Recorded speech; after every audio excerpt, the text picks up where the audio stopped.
I think it's that I look at my whole life and I see the awful, terrible things in my life and turn it into something funny. Sexually ambiguous, racially ambiguous. Welcome to Jim Norton and Sam Roberts.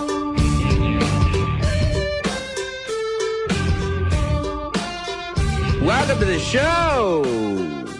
Happy Friday, everybody. Welcome to Jim Norton and Sam Roberts. Oh, what a show it's going to be. D-Bag was just in here confused as to why literally 3 seconds before the show went on the air, that might not be the greatest time in the world to strategize the replay for next week. He's telling Adrian, hey, next week, do you want to do this? And Adrian's like, yeah, just maybe remind me next week. Welcome to Jim Norton and Sam Roberts. You want to call the show, it's 866-969-1969. Of course, the social media is live. I'm assuming that's what you're doing over there. At Jim and Sam Show on Instagram, Twitter, Facebook, Snapchat, YouTube, all over the place. All over the place. And I will tell you, first we have a big show. Tom Segura is coming in today. Eboni K. Williams from Fox News is coming in today. And Bubba Ray Dudley all coming in this morning to talk that shit here on Jim Norton and Sam Roberts. Jim is in Philly all weekend. He started there last night, and he'll be there tonight, tomorrow, and I don't know about Sunday, but he's at Helium in Philly this weekend. So if there's any tickets left and you're in Philly, make sure you're out there checking out Jim Norton. I have to tell you, my dreams have been crushed. You know, as a millennial, I knew it hadn't happened yet, but I knew at some point that I would be able to become a Vine star, that I would become Vine famous, and I'd be able to become a star of Vine. You only have to come up with 6-second videos, and there are these people that are famous on Vine. And I thought to myself, that's exactly what I'll do. You don't have to work. You just put in your 6 seconds. You do it once a day, and you can become a celebrity. Well, Twitter has said that they're discontinuing Vine. There's not going to be any more Vine. So now, if you want video online, you're going to have to stick with Twitter or Instagram stories or Snapchat or YouTube or just uploading it to a private server. Other than that, there is no place you're going to be able to do. And, you know, Instagram replays automatically, but not 6 seconds. They give you up to 60. There will be no service that puts a 6-second limit on your videos anymore now that Vine is gone. I never was a fan of Vine. I really think the reason I wasn't a fan of Vine was because I couldn't wrap my head around it. Like I thought of zero ideas. I really did think that I'd be like, okay, let's get creative. We got Vine now. I'm going to make some 6-second videos that are going to get people talking. And like all I could ever think about was, well, what if I do a Vine while I'm shitting? That's like the most basic, stupid Vine thought that anybody could have. I never thought of one thing. So it's gone now. And I guess people were... See, here's the thing. People figured out how to make money off of it. Because, I don't know, they would mention products or something. I have no clue. But Twitter didn't figure out how to make any money off of it. Twitter hasn't figured out how to make any money off of anything. Users have figured out how to get their shit sponsored and how to get people paying for their Vines or whatever it is. But Twitter has figured out how to make no money at all to the point where they have to get rid of Vine. It really did seem redundant at this point, the whole Vine app. I guess there was a little community based around it, but you can put, there's plenty of places to put video. I mean, goddamn, you could Facebook Live all you want. We might do that today. We might bring up the Tef Cam live. Maybe. I'll tell you this. We were planning on creating a Tef Cam Vine because really, in the Tef box, there's about 6 seconds of action. Total. That happened per show, and he just kind of repeats it. Travis is like a Westworld robot in there that's kind of fritzing out all the time. I'm just on a constant loop. Yeah. His jaw is kind of loose, and he's just kind of, there's a fly in there is the problem. But so I was going to just Vine it. Let's just Tef Cam on Vine, and just that way we only have to film 6 seconds, but we can't do it anymore. We can't do it. Let me go to Oscar in Texas. Oscar, welcome to Jim Norton and Sam Roberts. Oh, man, I'm so excited. This is the first time I get to speak to you, Sam. First thing, scissors up. It's old school. Yeah, I like that. All back there. Vine is stupid, and people that like Vine are fucking stupid. You think so, right? It's just, oh, yeah, it's one of the many stupid fucking vines. Wisteria, fucking watermelon, all them vines can go to fucking hell. Right. I like bushes, personally. Yeah, no, I think you're thinking of literal vines that grow fruits. Those are actually still going to be available. There will still be physical vines on the planet. We're talking about the online video site. I will tell you, for a second, when Vine first came out, it was useful because people would film themselves fucking for 6 seconds. It's like what they ended up doing with Snapchat, making fuck videos that they could just send out thinking that nobody would ever see it. They used to Vine it. They would just not have their faces in it. And so you could sit there, and I remember specifically sitting in a hotel room one night. I don't remember where I was, but searching through Vine, trying to figure out all the hashtags and keywords to find the sex vines so I could jerk off 6 seconds at a time, because there was something so titillating about the fact that it was real, because nobody was doing fake porno Vine. They were just filming themselves fucking for 6 seconds. And I was like, yeah, it sounds great. But guess what? They straightened that all out. They cleaned it up. They made it so that there were all these fucking, like, you couldn't do anything explicit. You couldn't do this. There were all the, see, and you could get twerk vines. That's what it is. That's how you know that Vine shit the bed. Because there's a whole page. These are the best sex vines. Oh, there's somebody giving a blowjob, but that's fake. That's like a clip from a porn. It used to be you could find real sex on Vine. There was whole things dedicated to it. I'd be searching for it and searching for it and searching for it for hours. It added a whole new level of excitement to internet pornography. But like now, like the top sex vines on the internet are either just like a girl shaking her tits around, which you can tell just looking at it she regrets, or girls shaking their ass cheeks. You know what I mean? No more actual fucking. And that's a real shame. I want to see some of the more, but see, like, I like seeing this, but you can see it on Instagram. I know those girls. You know, but everybody's like, I follow both of them. On Instagram or on Vine. On Instagram. Right, exactly. Summer Rae and Jennifer Mez. But you could see that shit on Instagram. Like, Vine was like, for a second, this Wild West for 6 seconds at a time. It was just Crazyville for 6 seconds. And then what happened? You can't do shit anymore. The man comes down and stops you from any of it. You could kind of see a vagina in that one. Oh, there's a clit wiggling? Oh, I guess there's a finger down there. See, and it's not even shot well. I can see her whole belly, but half of her vagina. And that's one of the best sex vines. Half of a vagina. Oh, Vine. No wonder you went out of business. No wonder Twitter realized you had no value to them whatsoever. I want to see some of the more successful vines. Obviously, these are just pictures of boobies. What are we doing? Vine, the best sex vines that I'm seeing right now are about the level of pornography you would get if you were going through the cable channels when you were younger, and like you'd find the porno channel, but it was all scrambly. So you'd see like a nipple flash through real quick. That's what sex vine became. For a second, I'm going to tell you something, Adrian. Penetration. It was there. It was there. And it was glorious, but not anymore. It's my favorite. Not anymore. Isn't it great? Not anymore, though. Let me see some of the popular vines that some of these Vine stars came up with. Hey, I want to be famous. Just some little fucking weird-looking kid chewing on Cheetos.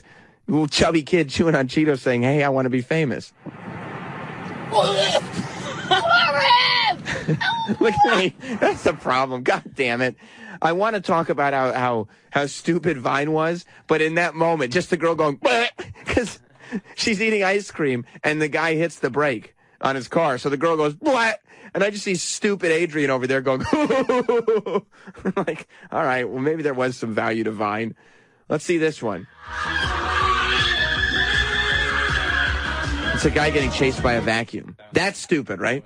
That's dumb. Look at all those chickens. That's cute. Just a little girl. But you can't just, any kid Just find a cute kid and put the thing, hey, say something stupid. And then they're like, something stupid. You're like, you got a 6-second Vine there. It's amazing. It's cute. And guess what? Now you've opened up the whole world to making fun of your fat 5-year-old. You know? That's what you've done. Don't tell me that I can't point out if a toddler is chubby if you're putting them all over the internet. Now, what's this one? I'm sucking my own teeth and dying. Just like a computer anime character saying, I'm sucking my own dick. That was actually from Dennis Falcone's Vine. Let's see what this is. Wow. That's one of the best Vines. A girl vaping as it were, and then a guy just going, wow. That's one of the great Vines. Oh, I wonder why this app didn't take off the way they thought it would. What's this girl talking about? This bitch called me ugly. I said, bitch, where? She said, under all that makeup. I said, bitch, where? This bitch called me. It's because she's saying where funny? Is that why that's one of the top? Oh, who's this kid? And the hologram reminds me of Daylos. Anyways, let's get to what they look like on feet. Alright guys, so here's the nice outfit, and the hologram reminds me of Daylos. It's just fucking sneakers. That's not a good one. It's a terrible You one. didn't like his outfit? Is that why it was a popular Vine? Because he had a terrible hoodie on? Yeah, and he goes, all right, this is the best outfit. Let me see it again, Adrian. Maybe I missed something. Anyways, let's get to what they look like on feet. Alright guys, so here's the nice outfit, and the hologram. So the whole world decided to make fun of that kid for not having the best outfit. Oh, and who's this kid? Alright guys, so here's the nice outfit, and the Little kid conducting some shit. Yeah, it's dumb. It's dumb. Let's see. We want answers. They're just holding up a sign asking if Ted Cruz is the same guy as the fat guy from The Office. You love that one, Travis? I see you laughing. Yeah, because the guy yells, we want answers. You love that. Yeah. There's a dog in a car, and how long is this going to last? The dog barks. That's 6 seconds. Oh. You know, I snapped... What's it? Okay, let's see. This is a good one, you think? Now, I know all you can hear is saxophone music, but I want you to know. There is a seal. Looks like a seal, right? There's... You like that one? Seals are great. There's a seal playing a saxophone in the middle of the water. That one you think is great. Yeah. Let's go to Tef Box for final judgment on that. I can't do that. Play saxophone or get a seal too? I mean, no, I can't spin around in water and play saxophone, so that's pretty great. Okay. I'm All gonna go right. with Adrian on that one. So you are mourning Vine a little bit. Who's this little girl? No. I'm stupid.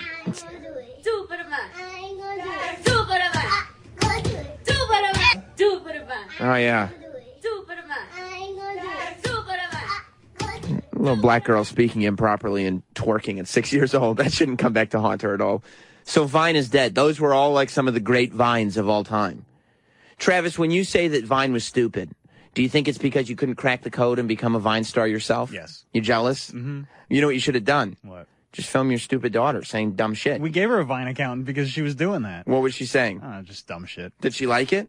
Yeah, for like a week. And then she was like, this and is then it was dumb. over. This is Vine dumb. even knew that they were in trouble. Like earlier this year, they upped the time limit to 140 seconds. 140 seconds? 2.5 minutes. So you could Vine for 2.5 minutes? Yeah. Who would watch a Vine for 2.5 minutes and then it replays? I guess. Jesus Christ, was it a YouTube sitcom? video. Yeah. What's this one? This is a girl with braces. So that's funny because she's ugly? I see. I see. It's just like, see, here's the one great thing about Vine. You can cyberbully people, but you don't actually do it. Like, if you just have a video of an ugly girl, you just post it. You don't actually have to attack her. You just, and say like, oh, no, I just thought it was funny. But in reality, you're making fun of this person. The best thing that Vine was used for was for sports replays. Yes. Right. That I can understand. Because you just want to see the play. Yeah. And you can just watch it over and over again. Yeah. But what's- Vine told everybody that, hey, we want videos. And so then Instagram did it, and Facebook did it, and Twitter did it, and it was like, oh, yeah, we already have a built-in audience on these platforms. Right. What do we need Vine for? Once Snapchat took off, like once it was more than just a sexting app and people actually looked at it, I couldn't imagine anyone thinking Vine had any value whatsoever. Right? Yeah, I didn't even know Vine was still around. Netflix must feel pretty stupid because they announced like yesterday that one of those Vine stars they had signed to a sitcom deal. Oh, thank God for that Vine star. Boy, did that Vine star get in at the fucking buzzer. Because let me tell you something. Putting Vine star on your resume all of a sudden means nothing. That's the thing about all the internet celebrities now. Like, it's great while it lasts, but if you're just sitting there and, like, thinking, okay, I got this is what I'm going to rely on, all these companies are going out of business. If you look at this company and you say, I wonder how it makes money. Well, if that's your source of fame and income, then you should probably be very invested in that. Because if you're just going to leave that up to them, boy, are they going to take you down with them. So you're not going to watch Chasing Cameron on Netflix? Is that the Vine show? Yeah, it stars Cameron Dallas, the Vine star. Let me see some of Cameron Dallas's work, Adrian. I'd like to see what got him over the top. It's an unscripted series that shows him working to transition his career as a social media personality into other venues, which is like everyone. Yeah. And here's the problem that nobody figures out. And even Grace Helbig, who's like the biggest YouTube star ever. They try to give all these social media stars TV shows. Everybody that watches TV doesn't know who Vine stars are. And the people that watch Vine aren't watching TV. These are like kids. So, like, people who turn on Netflix are going to say, I don't know who the fuck this guy is. What's a Vine? You know? Like, the audiences have become so separated that there are very few social media stars that can make the transition. Yeah, I'm not going to watch a series based on PewDiePie or whatever his name is. Exactly. It works on YouTube, and that's where it works. It doesn't cross. It doesn't cross over. Isn't there that new HBO show, though? Isn't the HBO show that the black girl is doing, didn't that start on a YouTube channel? What are you talking, Westworld? No, is that kind of where your focus is? Yeah, that's all I know about. You're talking about whatever her name is, Newton? No. No. All right, let's see what Cameron Dallas has. This is him waking up? We better start from the beginning because I don't want to miss any of this. Oh, you can't start from the beginning on Vine. You just have to wait until it starts over. Hopefully this isn't one of those 240 ones.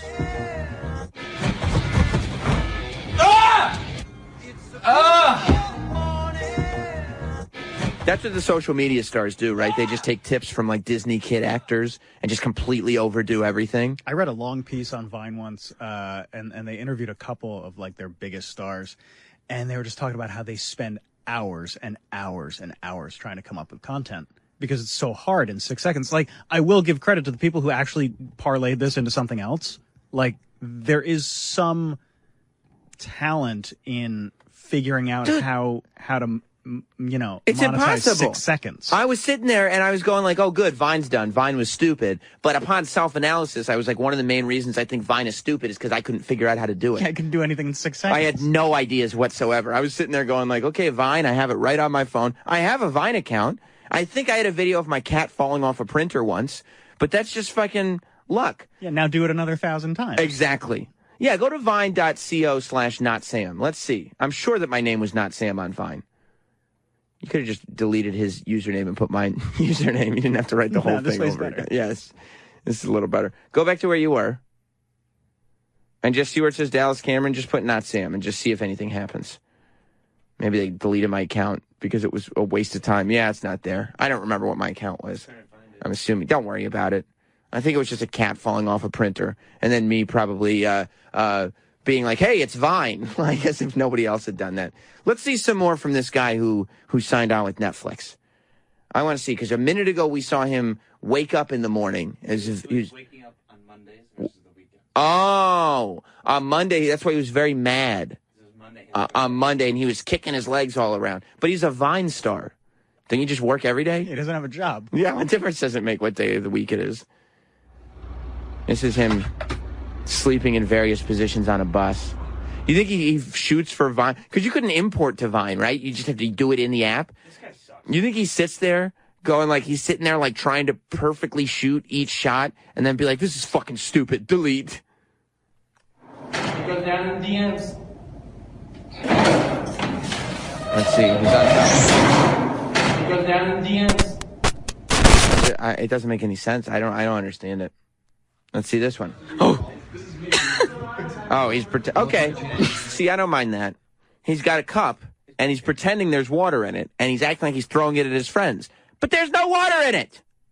Amazing. Slapped him in the face with a sandwich. Like a nice prank that doesn't hurt anybody. I know. It's not like, Jackass or CKY when they would actually take the razor and cut people's hair. Yeah, that's great, because there's no coming back from that.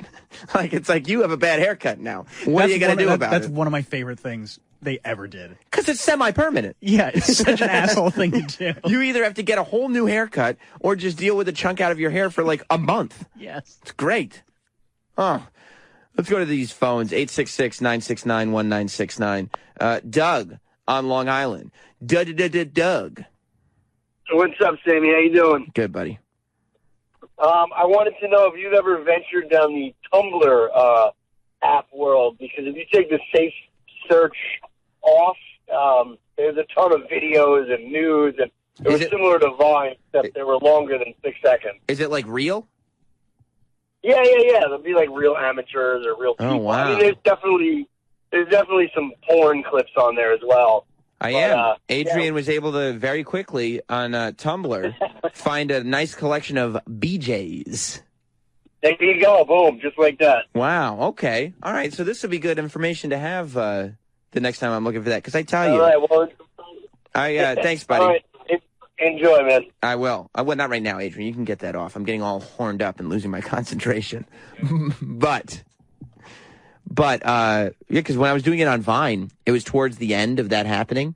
And so I'd have to figure out, like, they had all these keywords. Like, instead of writing, like, vagina, they'd write agina V or something like that. I had to go through Vine, and every time I found a dirty video, look at what the hashtags were, because they had secret hashtags, because Vine was already deleting videos. That's when I knew it was the beginning of the end. You can't fuck on Vine. Any social media you can't fuck on eventually will be doomed. You can fuck on Twitter. That's why I'm not confident in Instagram. Although, I'll tell you what is one shining hope for Instagram. Eric Andre's dick. Beyond that, Instagram is too stuck up their own ass. Let's go to Ed in Boston. Ed, you're on Jim Norton and Sam Roberts. Hey, Sammy, how's it going? Good, buddy. Vine is so terrible. I think as a tribute to Vine, you should only just cover this story for 6 seconds and then move on. That's it. That's it. You're right. You're right. A lot of people, it sucks too. You come out with this new technology, and there are so many people that are like, good, Vine's fucking gone. Like, more than any other form of social media. People are like, great. Let's go to James in Waterloo. James, you're on Jim Norton and Sam Roberts. Sam Boo, the bad guy Roberts. How are you? Good, buddy. Good. I got a new idea for the app that's going to take over where Vine left off. It's one in which you listen to people watch Vine and other viral videos. And you just listen to them watching it. It's fascinating. There already is an app for that. It's called SiriusXM, and you have to pay for it. Oh. Let's go to Bill in California. What's up, Bill? Good morning, Sammy. Good morning, buddy. Keep an open mind on this. Okay. This is the next big thing. You need to create your own video service called Wine, and then just post a looping video of Opie and all of his wine tirades he goes on these days, because you need to foment this radio war. The seeds are there. The seeds are there. So you think I need to create an app to get the radio war going? Well, yeah, because that just takes it to the next level. I get you. I get you, because it takes it beyond radio. It's a full new media war. Yeah, and for Opie, that would just be such red meat. I mean, he couldn't resist retaliating. And, you know, in the heyday, the reason why Opie and Anthony had so many fans was because of Howard and, you know, how they played off that. This is your chance. I mean, I think you could be Howard, don't get me wrong, in that analogy. But at the same time, I think this is your chance. I'm going to give it some thought. I'll probably assign it to D-Bag and see what he comes up with, just because I like watching him stress out. Kevin in Philadelphia, you're on Jim Norton and Sam Roberts. Sammy, another very, very valuable hidden porn resource is Reddit, believe it or not. If you go on Reddit, in fact, the O&A subreddit, there are pictures of a man with luscious. Okay, I know where you're going. I can't do another. I know exactly where you're going with that. Is this another great video from Cameron Dallas? No, he's sneezing because there's toothpaste in his mouth, so he makes a big mess on the mirror, and then just when you think the funniness has stopped, there's another man in the shower. I see. Let's go to Larry in Arkansas. Larry, welcome to Jim Norton and Sam Roberts. Hello, Sam. Hey, buddy. Vine had to wait, Larry, you're banned. You're banned. Oh, I'm banned even with Jim not on the Yes, show. you are, yes. Well, I'm sorry, Sam. I shall not bother thee further. Good day. Okay, buddy. I'll talk to you later. And by the way, D-Bag, you know better than that. Is D-Bag in there?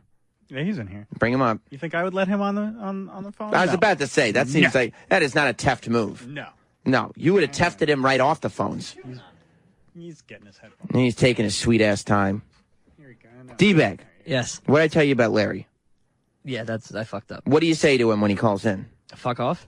No, I'm sorry, Larry. You've been banned. I'm sorry, Larry. You've been banned from the show. Okay. Yeah, they might as well have Bobo screening the calls for me. Oh, okay. Tony. You got on the phone. I don't know why you got on the phone. Fuck you. Fuck you. Tony in Cleveland. Welcome to Jim Norton and Sam Roberts. Sammy. What's up, buddy? Not much. Good morning, babe. Yeah, no. I haven't missed that at all. Oh, yes, you did. Yes, you did. Hey, listen, hon, I was just wondering, you guys planning on sticking with this 8 o'clock time slot thing? Because normally I'm in bed by now. Yeah, as of now, we are going to be sticking 8 to 11 Eastern. I'll tell you, just so you know, we're going to be in L.A. next week. And on Monday, we'll be here, regular time. Starting on Tuesday, we'll be broadcasting live at 11 Eastern. So 8 o'clock L.A. time. But yes, the show will continue to broadcast at 8 a.m. Gotcha. All right, well, let that stud Jim Norton know that I missed calling him today. And I enjoy the replays. All right, dude, I'll talk to you later. Yep. Mark in San Diego, what's going on? Oh, hi, Sam. Oh, hi, Mark. Hey, Sam. Yeah. Dude, you're coming out to the West Coast next week. It's 5 a.m. I'm annihilated as usual. That's the only time I call you. Hey, Doug, are you going to be making any appearances? I know Jim Norton's going to be in L.A. on Friday. We're going to be there all fucked up, raging hard. Are you going to be dark matching at any underground lucha or some crazy backyard? Me and the homies will set up some tables and a ring and get all crazy if you want a dark match for us. Yeah, I mean, that all sounds terrifying. But I don't know. I don't have any plans. I'm assuming I'll be hanging out with Jim on that show he's doing on Friday, but I don't know. I'm going to do a bunch of shows. All I know is we'll be doing a bunch of other people's podcasts. Unfortunately, Joe Rogan is on a hunting trip, so we can't do Rogan on this trip, but we're going to go back out there to do that. But we got a bunch of podcasts booked, and we're going to have a bunch of people on our show. So it's going to be a very, very fun trip. Speaking of very, very fun, and also kind of social media all-stars, I feel like Gary Johnson could have absolutely taken some kind of advantage of Vine. Gary Johnson is a guy, honestly, you know why people like me and a little bit, not as much Travis, but a little bit Travis. You know why we can't think of Vines? Why? Too smart. Big picture thinkers. Thanks for including me in that. It was mainly me. But yeah, but I was there. You have to have a very kind of simple, streamlined mind to get Vine. You know what I mean? Like, you have to be able to think of something with a beginning, middle, end in 6 seconds. I can't do that. There's too much going on in my life. But something tells me that Gary Johnson would be great at producing Vine videos. Definitely. He could just talk with his tongue out of his Yeah. mouth. Record to Vine. So, I love that clip, by the way. For those of you that haven't seen it, and I'm sure you have, it's Gary Johnson is the guy running for president, libertarian. He's the guy who didn't know what Aleppo was. And maybe some of you don't know what Aleppo was, but none of you are running for president. He didn't know what Aleppo was. He couldn't name one foreign leader. They asked him to name a foreign leader, and he couldn't do it. Last month, he was doing an interview with MSNBC, and halfway through the interview, he starts talking like this. As who we are and what we've done, and not based on that. I think I could stand up there for the whole debate and not say anything and emerge as a leader. The anchor is just looking at him. He sticks his tongue out halfway through the answer and just starts talking with his tongue sticking out of his mouth. The anchor gives this expression, like she instantly hits back. She looks like that girl who was in the car in that Vine video where the guy hits the brakes really hard, and she goes, she's like, she's taken aback immediately. The only thing I've heard that makes any sense as to why any of this happened was some Gary Johnson supporters are saying, well, you know, Gary has to do things like that because otherwise they won't air his interviews. He has to make sure that his stuff gets aired, and in order to do that, he has to go over the top. if they weren't going to air his interviews, they probably wouldn't have interviewed him. You know what I mean? He didn't ask. They're following, MSNBC's following him around. I don't think that he just started. Plus, why would you want that aired? You can't even understand a word he's saying. Yeah, if Gary wants to get on TV, he's going to have to look like a fucking idiot. Right. Look, I need people to get my message. And if people think the message is coming from a complete fucking moron, it's still a great message, right? No. No. I'm not going to vote for that guy, but at least they played his interview. Because what's the takeaway from that? Is the takeaway from that the very first takeaway? Is it, oh, Gary Johnson thinks he could be in these debates and do better than Donald or Hillary? No. The takeaway from that is that a man's special needs? Is he running for president? Is this like a Wednesday's Child? Is this a feel-good story? What exactly is this?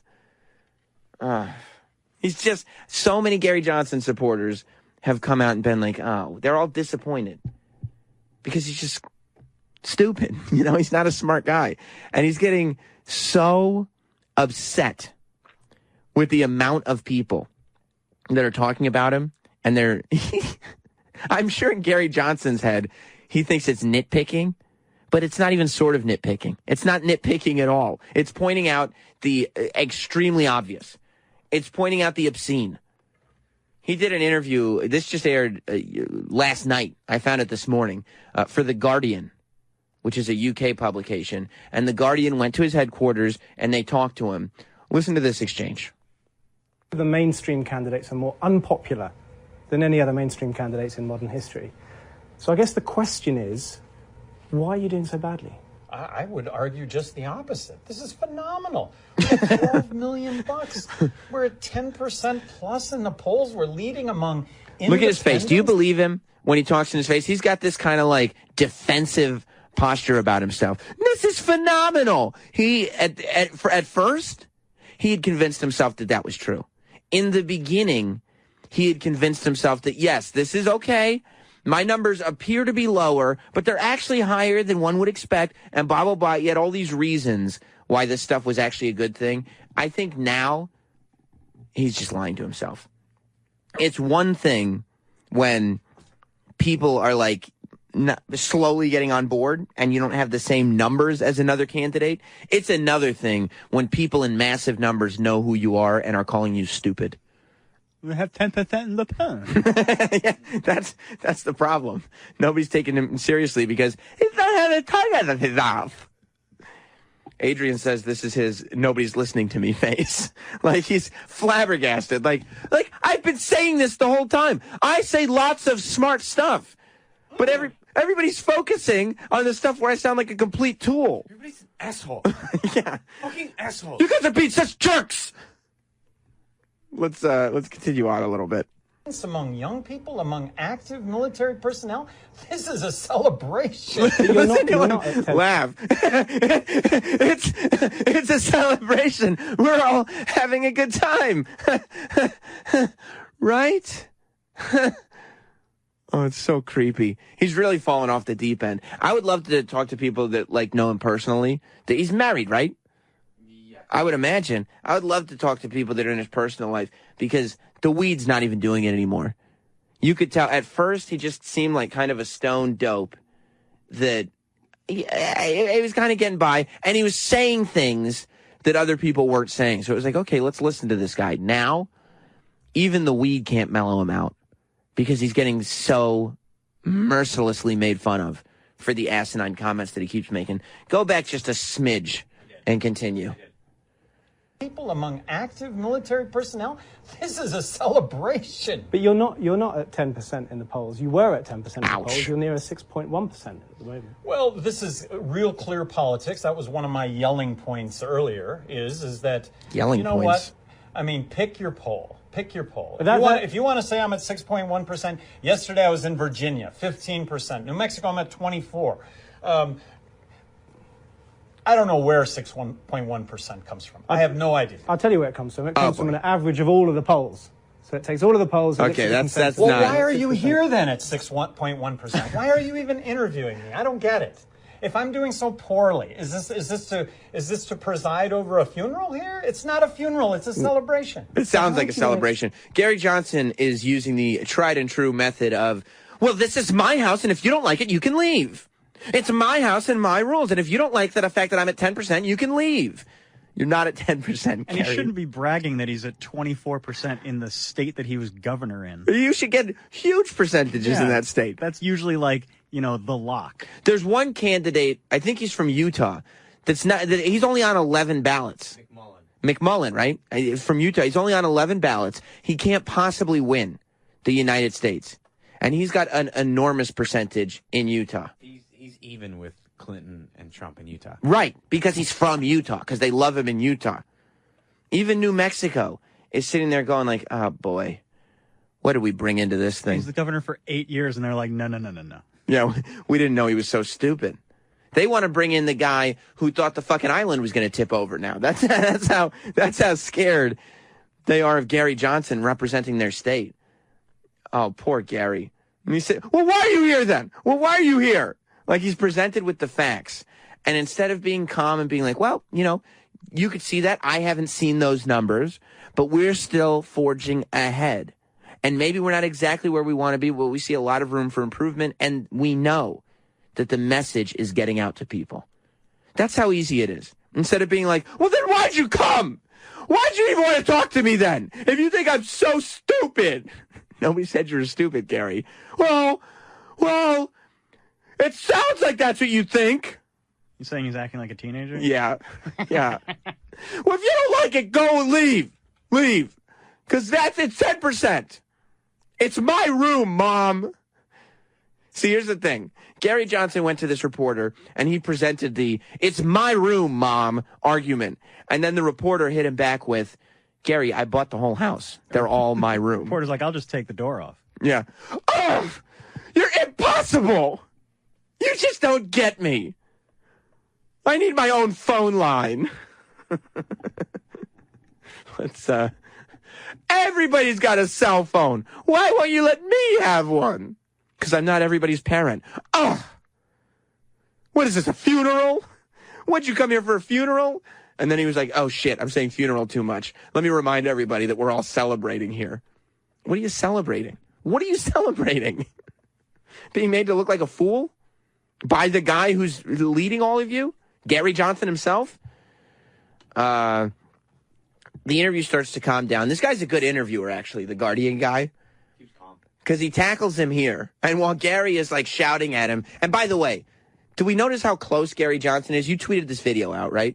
If you go to Jim and Sam Show on Twitter, you can see the video. Gary is so close to him. He's absolutely in his physical space.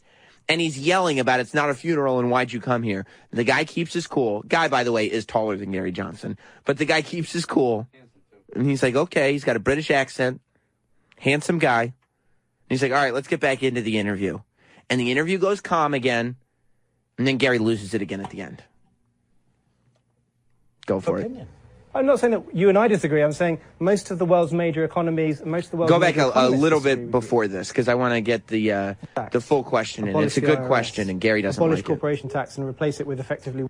That it is regressive, for example. I mean, I've looked and searched for any credible economist who would think it's sensible to abolish income tax, abolish the IRS, abolish corporation tax and replace it with effectively one large sales tax, and think that makes sense. Well, like I say, we have a difference of opinion. I'm not saying that you and I disagree. I'm saying most of the world's Opinion. major economies, most of the world's major economists disagree with you. Ouch. Look, I don't want to argue. I don't want to argue, really. But it's not a question of arguing. Look, I came out for the legalization of marijuana. You Let got me to just see. use You that got to as an see example. this video. I mean, he gets so the devil enters his soul. Like he has the hairline trigger. I'm sure there's been a domestic disturbance at his house before. I don't know for a fact. I'm making it up as I go, but it really sounds like he goes from 0 to 100 real quick. Real quick. He goes like the guy, because it's such a smart-ass response. Well, I'm not saying I disagree with you, but most of the world's economists disagree with you. It's his way of saying, like, no, this isn't a matter of, like, opinions. This is a matter of that's not how economics work, Gary. Your plan does not work according to the laws of economics. And Gary goes, well, I don't want to argue. Which, when you're running for president, You can't not want to argue. Can you imagine going into a debate and being like, here's what I plan to do? And they go, candidate, that won't work. And he goes, I don't want to argue, okay? But just, it will. You can't do that. You can't just say, I don't want to argue. So when the guy keeps his cool and presses him, it looks like there's steam coming out of Gary Johnson's ears. His eyes get red, and he goes right for him. Watch this. I don't want to argue, really. Smiling. But it's not a question of arguing. Look, I came out for the legalization of marijuana. Demon Let me just Gary use that as an Johnson! example. And I will tell you that I had people in my face for years and years and years talking about how stupid and how idiotic it was that we should allow marijuana to be legal. But what's that got to do with your tax policy? It is leadership. It's leadership. He points to him, too, when he goes, in my face, and he starts pointing to him. Gary Johnson will fight. Gary Johnson will fight someone. You could tell that very much. He may be more comfortable fighting than he is actually having a verbal debate. Because he doesn't mind fighting. He gets right in your space. He gets right in your face.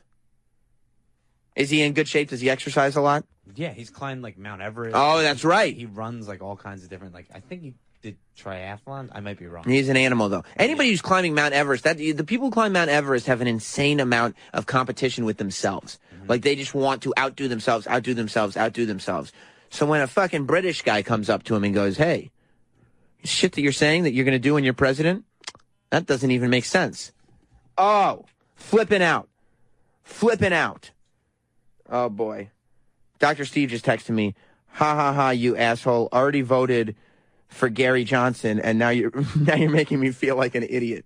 Well, you are an idiot, Dr. Steve. Gary Johnson was a poor choice. Unless you're voting for Gary Johnson just to say you can't vote for Donald Trump or Hillary Clinton, then fine. But if you at this point in the game, if you still want Gary Johnson to be the president, oh boy, are we in trouble. Gary Johnson is the craziest out of all of them. Gary Johnson would give us the most insane 4 years out of all of them. Hillary, Trump, Gary Johnson would be the guy that destroyed the country, no doubt. Because he'd just be like, okay, here's what we're going to do. And they go, President Johnson, you don't have the power to do that. As president, that's not how this works. And you go, I don't want to argue, just get it done. And you're like, he's shouting again. He's going over his yelling points. That's what he called them at the beginning of the video, right? When I was in my yelling points, he's going over his yelling points right now. You don't want to mess with him. Let's go to Neil in Texas. Neil, welcome to Jim Norton and Sam Roberts. Sam, hey, how you doing this morning? Good, pal. Hey, man, so if you watch the Team Foxcatcher documentary... Oh, I have. You mean the 30 for 30 that they did? Yeah, well, no, the one on Netflix, and then also the movie with Steve Carell. Yes, I watched that too. Okay, so Gary Johnson is 2016's version of John DuPont, man. He really does. He has a very John DuPont vibe about him. Just like a creepy older guy that's in way too good shape, that is just like you don't know what his motivations are, but you can tell in his face that he is always lying. He's a crazy person that's always lying. He's socially awkward. Yes. No one, but yet people for some reason walk on eggshells around him, and I think it's because what you alluded to earlier, and the option is either him, Hillary, or Trump. So they're like, okay, we'll vote for this John DuPont idiot instead. Right, because you attach yourself. You're like, you know what? It is time for a change in this country. Donald's a little out of his mind. Hillary is the biggest criminal that has ever run for president. So let's vote for Gary Johnson. He's the beacon of hope. I spoke to people that were like, we heard him on Joe Rogan's show. We heard him here. We heard him there. And it was like, he's the guy. Finally something different. I like what he has to say.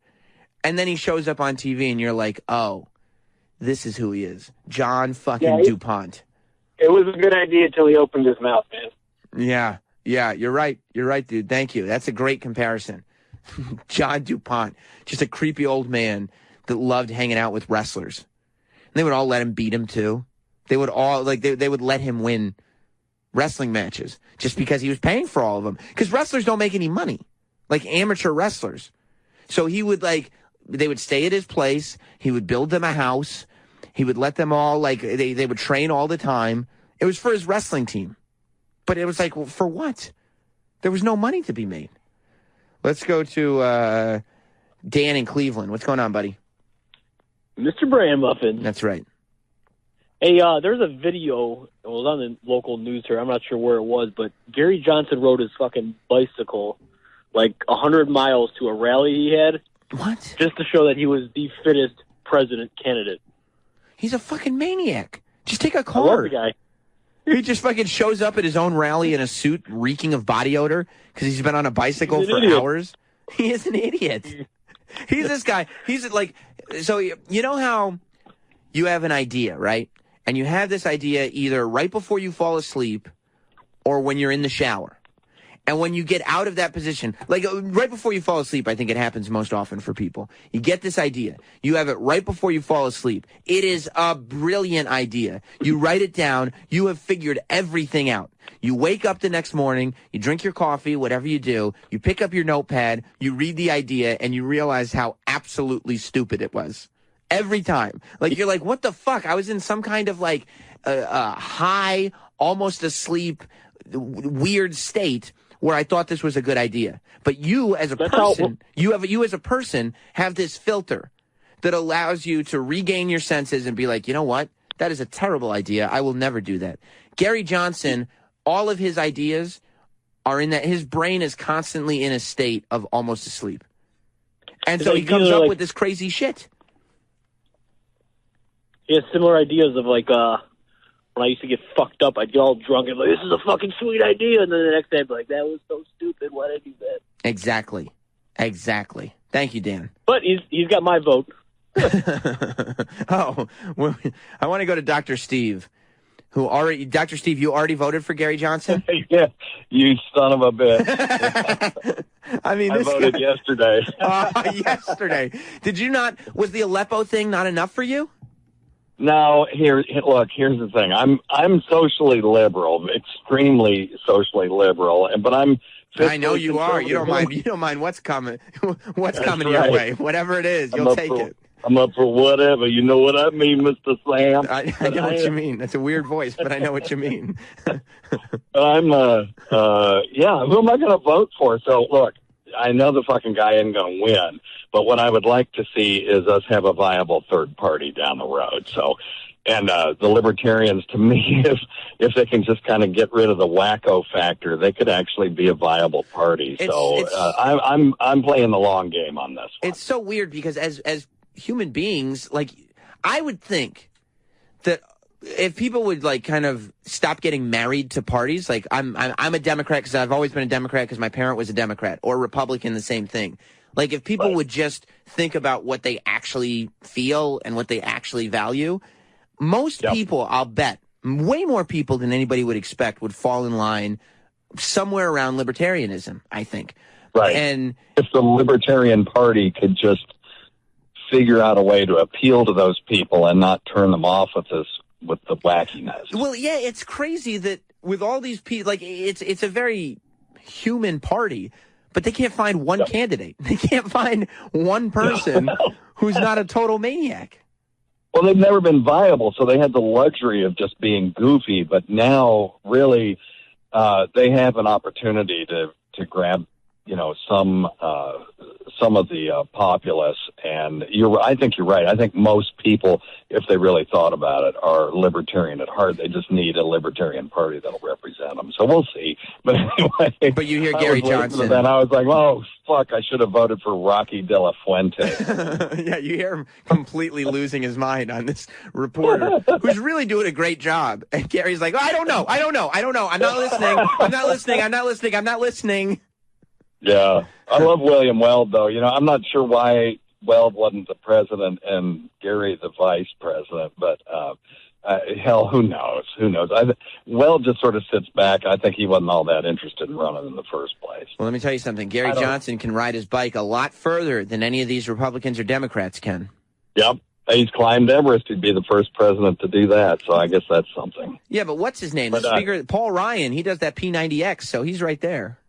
Yeah, that's right. Well, thanks for eroding my confidence in my choice for president. All right, buddy, and everybody should listen to Weird Medicine on Demand. Is that right?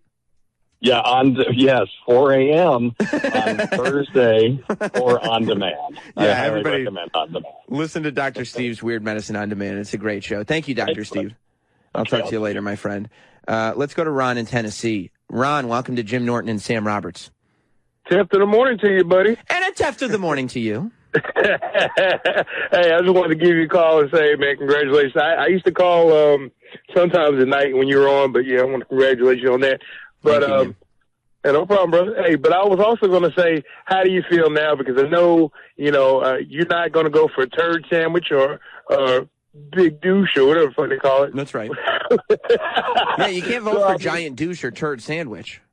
Yeah, giant douche. So, I mean, do you still feel the same way about, with this cocksucker? I mean, golly, I didn't know he said all this shit. I already knew about the Lebo thing. And him sticking his tongue out. Look, I it's almost like one of these things, like, I'm with Dr. Steve in the sense that I want people to go out and vote and not vote for Hillary Clinton or Donald Trump. But at this point, I kind of want people to also not vote for Gary Johnson. We just have this amazing list of candidates that nobody should ever vote for. I would say everybody go out there and just write 2 words on your ballot. I am 33 years old. I cannot be president. However, go to your ballots, get your pencil out, and write in these 2 words. Travis Teft. Travis Teft. Where did cheese go? Yeah, exactly. And I'll tell you this. Look. I'll tell you this. If Travis Teft is president, I will orchestrate everything he does. So, that is why... Wait, I'm just a figurehead? That's right. You're just a puppet for my gain. So... But look, let me ask you this, though. This is one main question. I'll let you go. I'll stop. But one thing that, Dr. Steve said that, I always thought about, too, how the hell would they make the Libertarian Party more viable to where it could appeal to these younger voters? And, I mean, what can they possibly do? I don't know. Well, thank you, Ron. I think you have to find a candidate that is not kind of a lunatic and really knows his shit.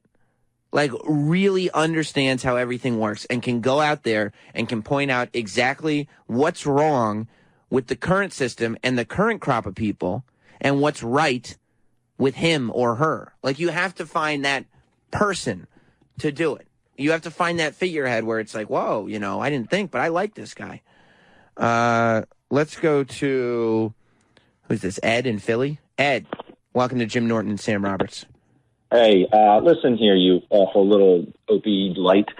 You're doing everyone a really disservice when you point out the 2 or 3 gaffes that Gary Johnson had. Gary Johnson, listen, Larry Light. Gary Johnson has had more gaffes. His gaffes are horrendously bad. He literally knows nothing based on what he said in public about what goes on outside of the country. He's flipping out on a reporter because the reporter is saying all economists say that your plan won't work. And he's getting mad about it instead of being like, here's exactly why it will work. There is absolutely no way I'm doing a disservice. You know what you're doing a disservice is painting Gary Johnson with rose-colored glasses because he's not one of the mainstream candidates. So as long as he's not mainstream, it means he's got to be great. When in actuality, he's not mainstream. That is a good thing, but he still fucking is terrible, and he's stupid. So here's why I disagree with him being stupid. I mean, he's got a record. He's got a record in New Mexico as a governor of what he can do and what he can accomplish, and he did phenomenal. He did great. He had a surplus, which we all know is very hard to do, and he's liberal, and he is liberal on social issues. So his ideas and what he put into place are fundamentally sound. Is he a polished guy like a Hillary? No, but I'm okay with that because I don't want someone so rehearsed and so robotic that they know these kind of things and don't have like a real human side to them. And I'm not advocating for Hillary or Trump when I talk about Gary Johnson whatsoever. But you have to know more than just what's going on inside the United States. You know what I mean? Like if you're governor of New Mexico, you don't really need to know about world politics. But when it comes to being the president, you at least have to know what's going on in Syria. You know what I mean? It's kind of a big deal. Again, it was a gaffe. On the way that he would approach how he would handle Syria did not differ because he forgot the name of the city. And it wasn't, and he had, it was a huge gaffe, and then he went on and had another gaffe when he couldn't name a fucking foreign leader to save his life. Then he had another gaffe. The question was, name a foreign leader that you respect or admire. You can't have, there's not one foreign leader that he respects or admires, not one. He couldn't mention one good thing that anybody's done. And apparently not. Right. Again, that's a gaffe, and that's a mistake, and I'm okay with a few mistakes. Right. That was a mistake. I mean, and then he's fucking doing interviews with his tongue hanging out of his mouth like a dog.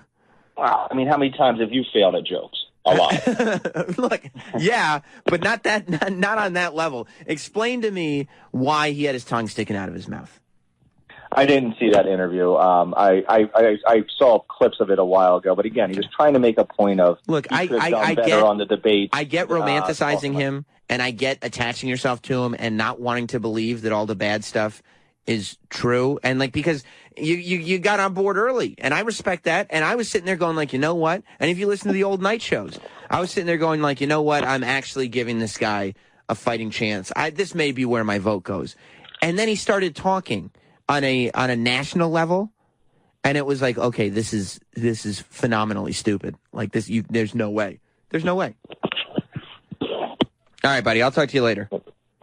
Let's go to Rick in Scranton. What's up, Rick? Hey, what's up, Sammy? How we doing? Good. Hey, I just wanted to say I love the new show and the channel, especially without E-Rock's show. Okay, that's really unnecessary, but okay. I mean, you could just not listen if you don't like it's on demand, but okay, go ahead.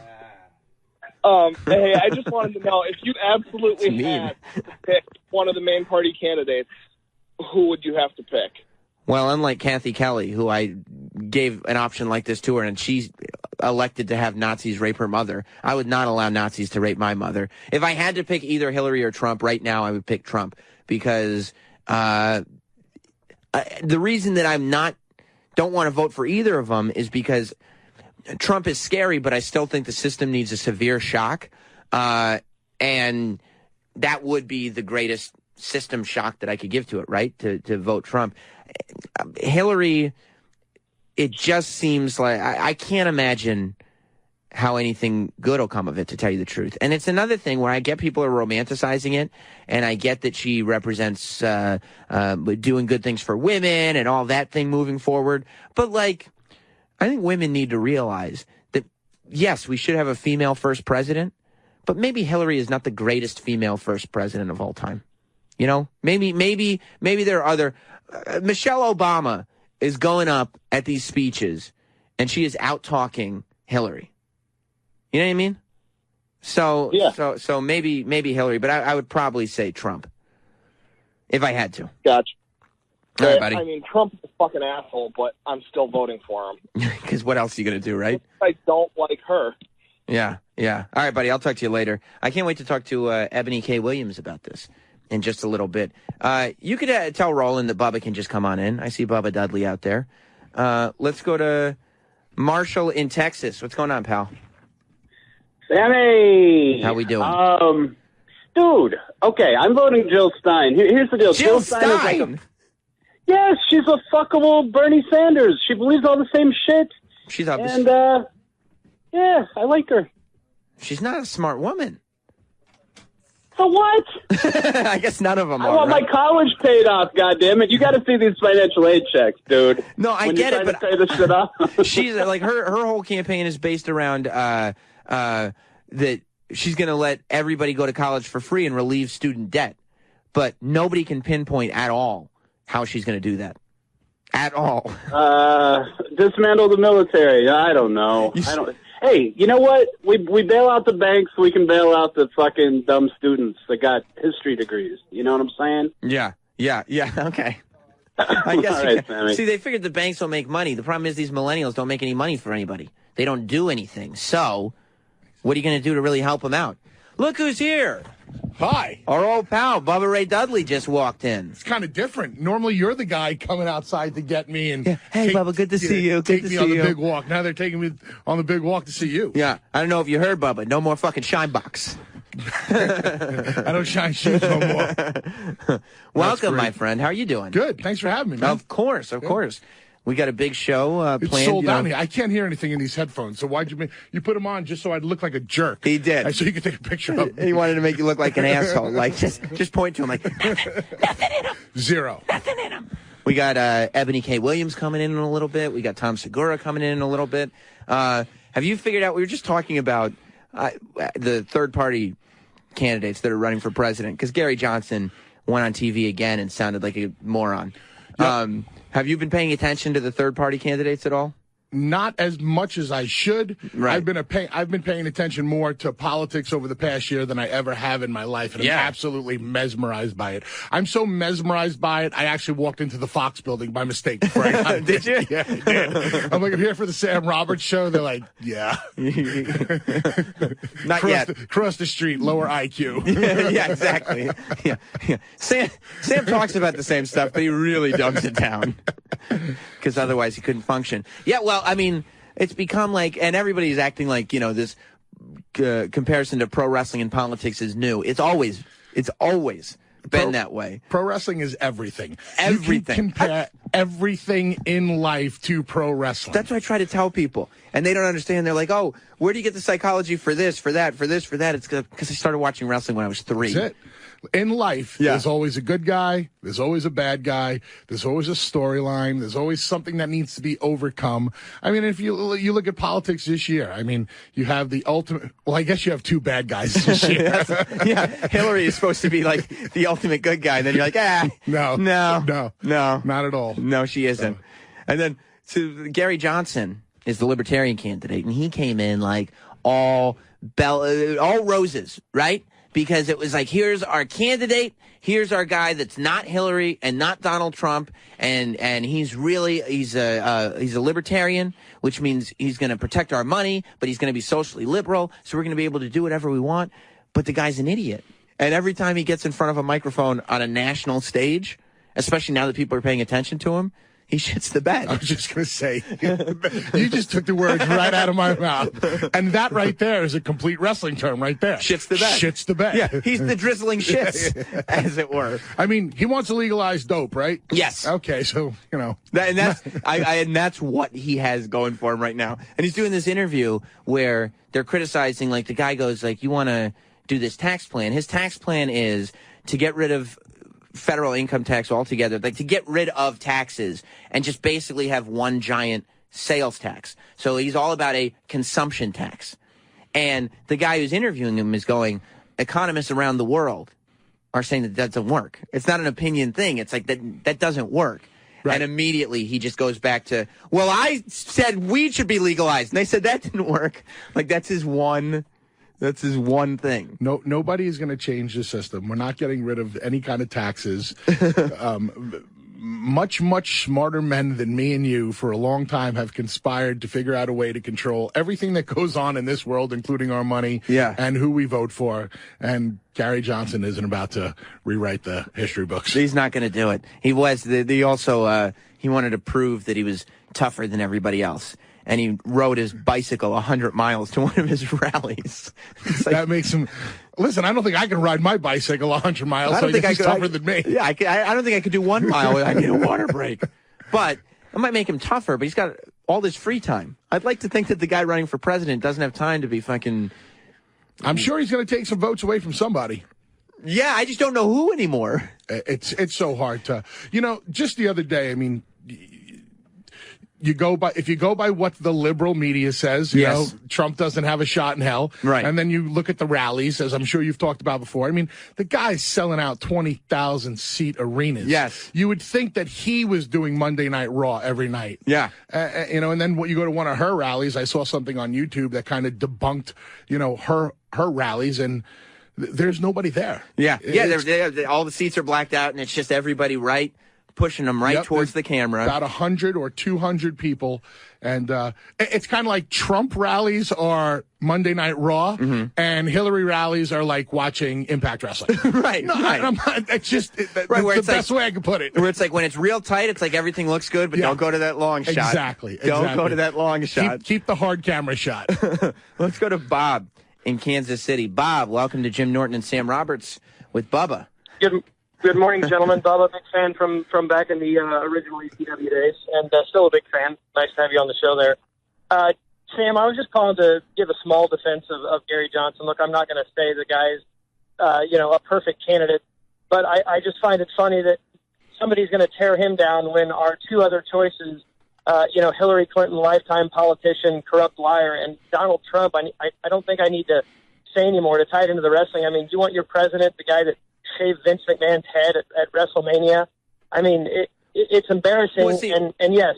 First of all, yeah, I do. But see, I want anybody who's been at WrestleMania to be the president. But here's the thing. Like, so much, this election more than ever before, people are trying to figure out who they're voting for based on who they hate the least. Like, they're like, well, Gary Johnson's good because Donald Trump's a maniac and Hillary Clinton's a criminal.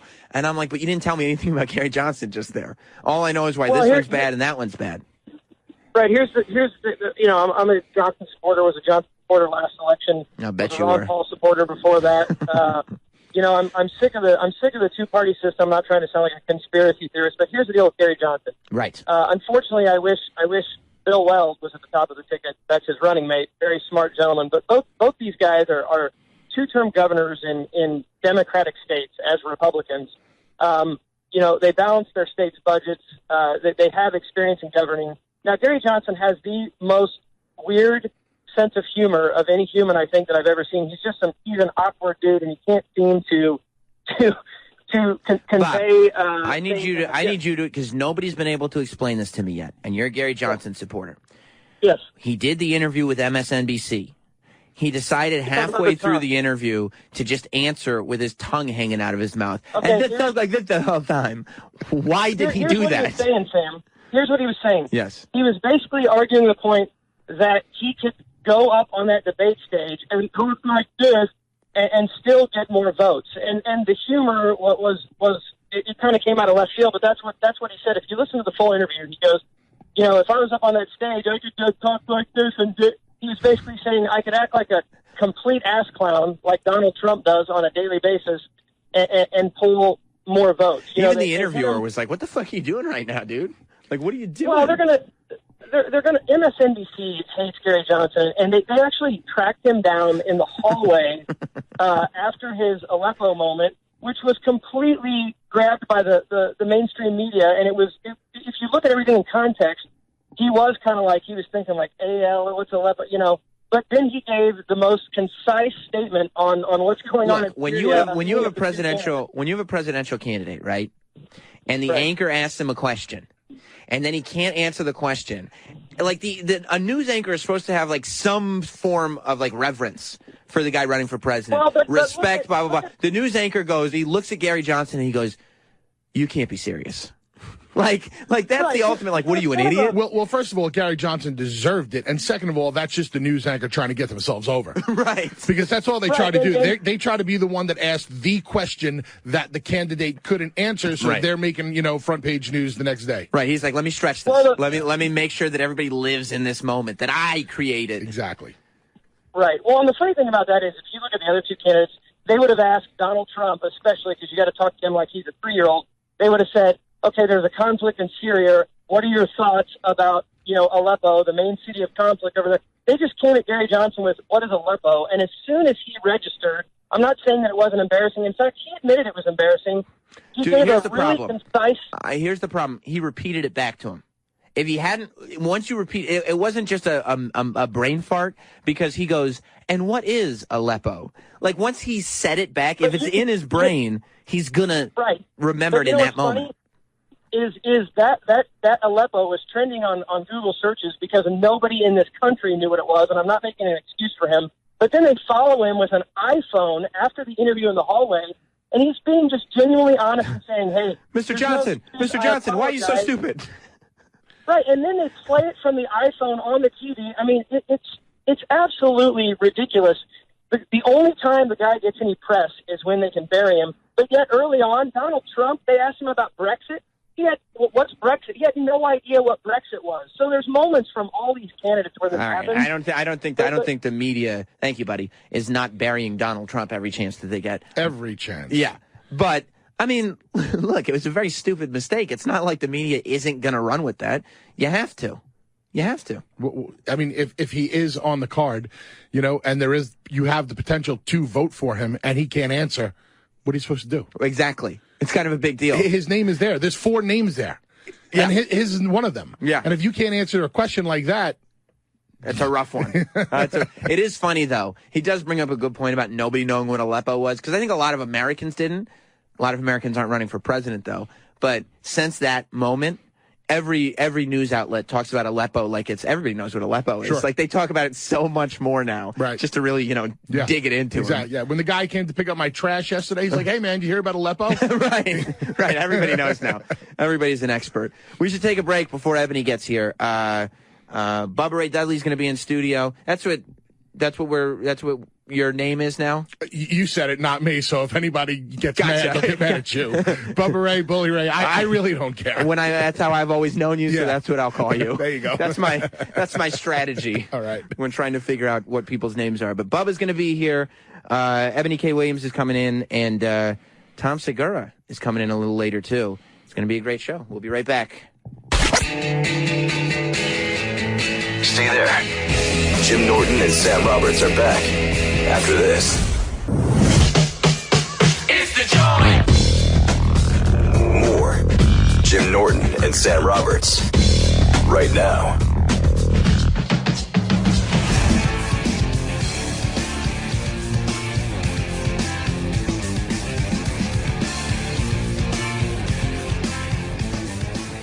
Welcome back. It's Jim Norton and Sam Roberts. If you want to follow us along on Twitter and Facebook and Instagram and Snapchat and YouTube. But we never registered a Vine account, and look how smart we are. Jim and Sam Show is the social media name, Jim and Sam Show. You can call the show at 866-969-1969. Bubba Ray Dudley's here hanging out, shooting the shit. Ebony K. Williams, I think, is on her way up.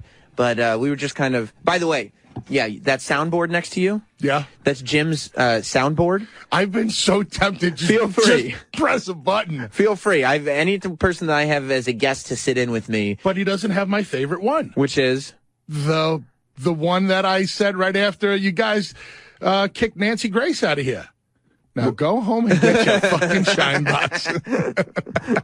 Yeah, we did. Yeah, did you see that when Nancy Grace walked out? It was phenomenal. You loved it. I loved it. Good. You know why I loved it? Because you guys did it. You guys didn't bully her. Mm-mm. You didn't go out of your way to make that woman feel uncomfortable. You were very conversational and... Listen, but answer the real questions. That's it, man. Yeah. She got intimidated. This is a lady that's been protected her whole career and has made a career of bullying guests and speaking over guests and just doing nothing but trying to get herself over. It was amazing. I'm not even talking about what happened in pro wrestling. Right. I'm talking about everything else. Yes. I can't watch her show. It was amazing to see somebody, because she's like a lawyer, you know what I mean? Like before she was on television, she was a courtroom lawyer. So to watch somebody not be able to out-argue that, and she tapped out, she walked out of the room. We were like, what the fuck? All right, see you later. Yeah. Goodbye. Listen, while she's in her environment, if anybody ever put a gun to her head, she could just walk away from it. She can't do it, she had to walk away from this. Yes. Yes. We were talking during the break. I feel like, and I felt this way before we were talking, that there is a warmer, softer Bully Ray, Bubba Ray Dudley happening before my eyes already, because this morning, it's like 6:30, 7 o'clock in the morning, and I'm looking at my Twitter, and because you @mentioned me, I'm @mentioned on like the love notes going back and forth between you and your girlfriend. And I'm like, I don't need Velvet Sky on Twitter telling me that Bubba's sexy. Like, she's like, oh, talk about how sexy you are with the like lovey emoticons, and I'm like, what? This is good for a text. I don't need the lovey-dovey Velvet Sky Bubba Ray Dudley. Yeah, but you clicked on her profile and looked at the pictures. Oh, of course, every time, and just thought about like, how would I react if those were being sent my way? Yeah, I give you the 3-second rule. I have what's called the 3-second rule when it comes to men and my woman. Okay, all right, okay. I can appreciate another man looking at my girl, and And for those that don't know, Bubba is dating like this smoking hot chick, Velvet Sky. She used to be in wrestling. She's not in wrestling anymore. She is. She is, yeah, but she's doing like the indies and stuff. Yep. Smoking hot. and very well known. So you can. Her name's Velvet Sky. Yes, and there she is in front of me right now. We got it pulled up. That's right. That's right. And before I even look at the computers, I'm trying to figure out what the rule is to be respectful. Here's the rule. Because you're a big man. It's called the 3-second rule. You can look and you can appreciate for 3 seconds. Okay. 1 Mississippi, 2 Mississippi, 3 Mississippi. That's it. If it goes any more than 3 seconds, we have to have a conversation. Okay. That's not a pleasant conversation. Well, it starts off as a conversation. The conversation might get more spirited as we go along. But that's it. If you're going to look, you got 3 seconds. That's good. That's good. Adrian, you think you could just, would you be satisfied with just 3 seconds? That's fine. Okay. Yeah. No problem. No problem. It's okay. And then I find out not only are there public love notes being thrown back and forth on Twitter, but I ask you, like, what are you doing? Because Bubba left WWE, a couple months? End of August. End of August, yeah. And you kind of left out of nowhere. People were like, oh, he'll be back. And you actually left. Yes. Which, by the way, I think is the best thing a wrestler can do. It's just like, leave, like say like, okay, I'm going to leave. And the audience goes, well, we're not really ready for you to go. And you're like, well, I'm leaving. Maybe I'll be back. Maybe I won't. Exactly. Yeah. And it's the first time I've been gone from wrestling in 20 years. Jesus. I have been on the road straight for 20 years. So think about it. I started in ECW in 95. Right. Full-time with ECW, then went straight to the WWE, full-time with WWE for 6 years, came out of WWE, was going back and forth to Japan and TNA for 10 years, and then after that, back to WWE for 1 year. That's 20 straight years on the road. Jesus Christ. So I finally said, all right, you know what? We're going to step away for just a little while and chill out. Well, what's it like just being at home? I love it. You do like it? Love it. Yeah. Like it, love it. Probably helps that Velvet Sky's there. Yes. It helps a lot. And I get to look more than 3 seconds. Right. Yeah, you are the only person that the rule doesn't apply for. But I was asking you, like, what are you doing with your free time? And, like, I figured you were, like, I don't know, working out more. Maybe you started off some kind of fucking hardcore band. Maybe you did something. And you're like, no, I'm actually saving cats right now. I was like, what? What? Bubba Ray Dudley get the tables is saving cats? Listen, yeah. You got to be nice to the animals. No, I know. I have a dog. I'm nice to the dog. I could care less about human beings. Right. But you got to be nice to the animals. So what we do is we try to help out stray cats. We build houses for stray cats. What do you mean? What's it like? What's a house for a stray cat? Well, you go and you buy like a Rubbermaid container, and you get styrofoam, and you fill it up. Then you put another container in it. You tape it all together. You put some straw in there. Yeah. And then when you see the stray cats, you go and you put the little stray cat house out for them. And they just go in. They just go in. And it's just a nice place for them to be protected. They need a warm place. They're strays. See. We feed the stray cats. We house the stray cats. We try to take care of the stray cats. Just in the neighborhood? Wherever we see them. Wherever you see them. Behind the grocery store, behind the liquor store, wherever. Wherever. Yeah. Man, oh man. And if anybody, like, calls you a pussy for doing it, you could still kick their ass. Exactly. Exactly. And anybody who's going to call me a pussy for helping out, homeless animals, they're a POS. Yeah, probably not the greatest people on earth. Exactly. And that's why you hate people. I built that last night. So it is. It's like a big Tupperware Rubbermaid container with like a styrofoam cooler in it and a bunch of like hay and stuff inside. Yeah. And you just cut a little hole in the thing so they could go in. You cut a hole in the front and a hole in the back just in case like a raccoon tries to attack them. And you give them an escape thing. Yeah. Wow. So anybody listening to your show right now, I bet you they're just like their jaws are open going, man, I never thought I'd ever hear him talk about this kind of really. stuff. See, you bring the best out of me. I do. You get all the good stuff. Well, you're a warmer, gentler person now. Here's a funny story happened yesterday about the stray cats. Yeah. I was on the phone with Taz. Mm-hmm. Okay, you know who Taz is? I know who Taz is. Yeah. So I said, all right, bro, I got to go take care of some stray cats. And he said, oh, where are you going to see them? There's so much Long Island accent, New York accent in that phone call. Between your voice and Taz's voice. It is hysterical. Yeah. I just call him just to bust his chops. Yeah. I told him I was coming on your show. He had a heart attack. Yeah. Bro, how come you're not coming on my show? Yeah, that's it. And I'll get a text later like, bro, why wouldn't you put him on my show? What's he doing your show for? You have heat with him already. Because you're on my show. Exactly. I see. Yeah. Default heat. It's like a Seinfeld episode. Yeah. Anyway, I told him I'm going to rescue stray cats, and he said, hey, where are you going to see them? He thought I was going to see the stray cats. Like Gonna the band. rock this town. Rock it inside out. Oh, Taz. Well, Lucas just walked in right by, and remember, Bubba, 3-second rule, okay? 3-second rule. That's right. Ebony K. Williams is here. Welcome, Ebony K. Williams. Happy Friday, Sam. And How are happy you? Friday to you, Ebony. Ebony K. Williams is a contributor over at Fox News. So she's one of us. Yes. Oh, yes. I don't She's know. one of the I don't good know. guys. Oh, is that what that means? I'm definitely one of the good gals, but you know. But you're not 100% sure Well, what I don't that know means what just yet. presumption is made with is she one of us? D-Bag, help her. Her headphones all spun out. Yeah, I can't. Yeah, they're very I can't hear difficult. through the headphones. That's Why don't we turn the headphone volume up? there you go. Like, this is like the 19th guest we've had come in and be like, I can't hear anything out of these. Maybe before the show we'll turn up the volume, and that way we'll have that all taken care of. Well, welcome, There we go. Awesome. Ebony.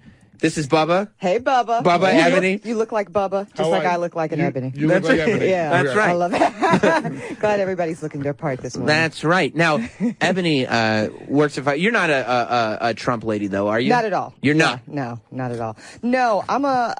It's got to make sense, lady. Right. So I try to keep my politics reasonable, sensible. I'm a proud registered independent, the fastest growing part of our electorate. And look, I just like I like candidates. I like policies. I don't like parties. Mm-hmm. So what makes sense to me is what I vote for. I guess so. Yeah. So. If you're going to date a guy, do they have to line up with you politically? Not at all, but they do need to know like who's running. Right. Like, no, you would be shocked. No shade to LA, but when I was living out there, I did go on a couple of dates during the 2012 election, and like people did not know who Mitt Romney was. They did not know who the vice presidential nominees were. So People don't know who the vice president is now. Now, yeah. Isn't it crazy? Except not. So, yeah. No. It's actually funny. I've definitely dated Republicans, Dems, people that are politically agnostic, which is fine, too. Yeah. You know, you just got to have, like, some reason, some rationale, and then, I was talking about this last night with my best friend. Like, intellectual prowess is very important for me. Like, just have a reason for why Have you a think the point way of you view. think. Yeah. But you know what? And you contribute to it over as part of the mainstream media. A lot of people, they just base their opinions on whatever you say. Sure. Like, you understand that's why you have a job, that you go out there, Yeah. you're like, here's what needs to happen. And then there's a bunch of people going, here's what needs to happen. That's because most people are sheep. Yes. Yeah. It's the bottom line. Right. They are. People are sheep. And I was speaking on a panel at Berkeley College this week, and we were talking about just that, Sam, this issue of voting as a collective, Right. and how really problematic I think it can be in a lot of instances. Now, historically, I think it's been helpful in instances, but I think our society is kind of at a place where you need to vote your interest and be real clear about what your interest is, and that's, I think, the problem. Well, we were talking before you came in about how most people are voting based on who they don't like. Yeah, exactly. Yeah. Like, I literally had somebody, we were just talking about how stupid Gary Johnson is. And Poor libertarians have got a tough road this election, sucks. right? It sucks. Because this should have been their year, right? This was the optimal year for a third party breakout star, and this poor part. Oh my gosh! Anyways, But this dude calls up and he goes, Sam, I want to defend Gary Johnson for a second. He's not Bill Clinton. He's not Hillary Clinton or Donald Trump. that's the I'm like, only reason. 'Cause I think Gary Johnson's still polling around 10% He in is. some of these, and that's insane. Well, he said 10%. A guy said 6.9%, and Gary Johnson got mad at him. So, You know about the polls? Don't touch the polls. Right. How would and forgive me, not Rand Paul. Rand Paul. Rand Paul. If Rand Paul Sure. was still around right now, how would he be doing against? I actually think Rand Paul would probably be doing about 15%. Honest, I think he would have made the debate stage, which would have made a very big difference. Because Rand had a lot of things. Look, he's not my candidate, but look, here's a place where he could be attractive to moderates and independents. He was for criminal justice reform. He was unafraid to go to like Howard University, speak to the blacks, as Trump calls them. The blacks, yeah. So look, I think he actually could have. You know how Trump does. He could have. he's got his own African Americans. Did you know that? I actually know some of them. You do? I do. That are his African. That's my African American over there. Yes, I do. That's so cool. I do. I'm actually good friends with Katrina Pearson, and it's interesting. Is she one of Donald Trump's blacks? I think if you're on his payroll, you are. Wow. I think so. I think that's how that works. That's great. And I love Katrina. And no Right. shade, really, she's a fabulous woman, but it's God Adrian, bless her. pull up that clip from earlier this week. Did you see? I don't know if you saw it, Bubba, the rally that Donald was doing, where I don't remember where it was, but he had all the blacks for Trump. And then the white woman was holding the sign. Yes, they had all these signs behind him that said "Blacks for Trump," and there's a woman behind him holding up, one of the people holding up the sign. I guess she's an advocate for black people to be for Trump. Is that how that works? Exactly. Okay. She Copy thinks that. black people should be for Trump. Got it. That Got makes it. sense to me. Okay. And then, but I was more impressed with the way Donald would he would turn around, he'd look at all the signs, and the way he would take pride in the audience and go like, blacks for Trump. It sounds so great. He can't say it without it being like, what did he just say? He's never saying anything that bad. It's the tonality. Yes. That's really what it is. Because I've asked you about that. Because I'm like, well, sometimes I'll say like the whites or the blacks or whatever. Right. Maybe not the. Maybe it's the that's The getting is them in bad. trouble. The- Yeah. the? I say blacks and whites for sure, but I don't think I say the whites. The is kind of insinuates like them. Ownership. Yeah, and them. other. Right. The puts other Right. in play. Yeah. You're other. Right. We're us. Those are the blacks. They're- right. Those are the whites Over over there. there. You know Yeah. them. Right. Right. Those people. Exactly. Those people over there. Exactly. I don't know, but he seems to like him. Let's hear what Donald how he responded. First of all, he's wearing that super cool camo "Make America Great" hat again. That's probably my favorite variety. And he had. Would it shock you to know that I have a camo hat? I can't Make America Great camo hat or just a camo hat? No, and I didn't even buy it. My mother gets me this UNC Chapel Hill camo baseball cap. I'm like, all right, Mom, this is different. Do you wear it? To the gym. Yeah. I made a career wearing camos, so I got nothing against camos. I can see that. That's Bubba. true. Bubba You kicked a look lot like of ass wearing camo. Yeah, I can see that for you, Bubba. All right, let's hear Donald Trump embracing both the white and blacks for Trump supporters. I love those pink signs. Women for Trump. He loves that. I love the signs behind me. Blacks for Trump. I like those signs. Blacks for Trump. You watch. You watch. Those signs are great. Thank you. See, he didn't say but there is something in the way he goes, blacks. You know what I mean? It's an intention problem. I think that's what it is. I know that's what it is. But you weren't sitting there being like, oh, he likes women for Trump. He likes blacks for Trump. I'm all there. Like this, he loves me. Not you? No. I also want to say that in that clip, what was super funny, do you guys notice the guy in the white doctor's coat and the stethoscope? Oh, my God. What's he doing? I guess that's doctors for Trump. Doctors for Trump. Doctors for Trump. OBGYNs for Trump. That's right. Grab some. for Trump. Yeah. Got it. There's LGBTQs for Trump. Right. Make America Great Again. I do want to know, like, what was going through. See, right behind him, the Blacks for Trump sign that's directly behind him is being held up by a blonde white woman. Yeah, I see her. An She's older. An older white woman. Maybe she has a black husband. That's she could true. have black grandkids or a black husband. That's true. If she has a black husband, Ebony, do you Maybe think it's she's okay? married? No, it's still not okay. Maybe No. she's married to one of the blacks. She could be married to a black. To a black. Yeah. She could have Yeah. given birth to a black even. What if she was like sitting in the crowd and she goes like this? She's like, "Look, I know, but my best friend's black, so I That's get like it." the worst line ever. No, but I get it. So I get it. I And know. you will never get it. You don't think so? No. Especially not her with the sign. No, ma'am. Oh, Donald. This is, oh, gosh. So what's it, do you feel, though, like there has been, I think that there's a pretty significant bias lately against Trump, as far as the media coverage of him goes? See, here's the issue with that. They're going to cover him. I mean, Trump is the biggest get politics has ever seen. Yes. I mean, so we know that. So he's going to get coverage. The way he's covered, look, I mean, is it against Trump? I could see people saying that. I actually just think people are going to, if it bleeds, it leads. Mhm. If it's blood or if it's sex, it's going to lead. Right. So, of course, they're going to lead with these Trump sex scandals. It's all pro wrestling. Yeah, Yeah. basically. Yeah. Basically, same common denominator. Exactly right. Just like with the Clinton scandals, Right. like if it's sex and it's politics, it's going to lead, whether it's Trump, it could have been Obama. That's where, I do kind of push back with people. If this had been Obama, it would be leading in the same way. Is that liberal media bias? It's a sex scandal. Right. It's sexy. It's going to get eyeballs. Thus, they're going to cover it way more than any policy. I've thought about that because I'm a fairly stupid person, and And I feel like I represent a lot of fairly stupid people out there. And I sit there and I'm like, yeah, nobody's covering the emails. Nobody's covering the Hillary Clinton stuff. I go, you know what? I'm going to go. And I start pulling them up and I'm like, I'm not going to read all these emails. It's boring. And then I go, wait, there's tapes of audio. I'm going to listen to the tape again of Donald Trump saying he's going to grab that chick by her pussy. That's what I want to hear. Yeah. You know? Yeah, the email stuff is boring. And look, it's important. I mean, even the New York Times covered it yesterday. And here's the other thing. It's not new. That's the other thing about the email stuff. It's not new. Like, we get new batches. We maybe know that it goes deeper or further than we knew the day before, but ultimately we have the same conclusion. Hillary Clinton is not trustworthy, lies, represents 2 points of view all the time, and it's more of the same. Right. But Hillary has never fessed up to any of it.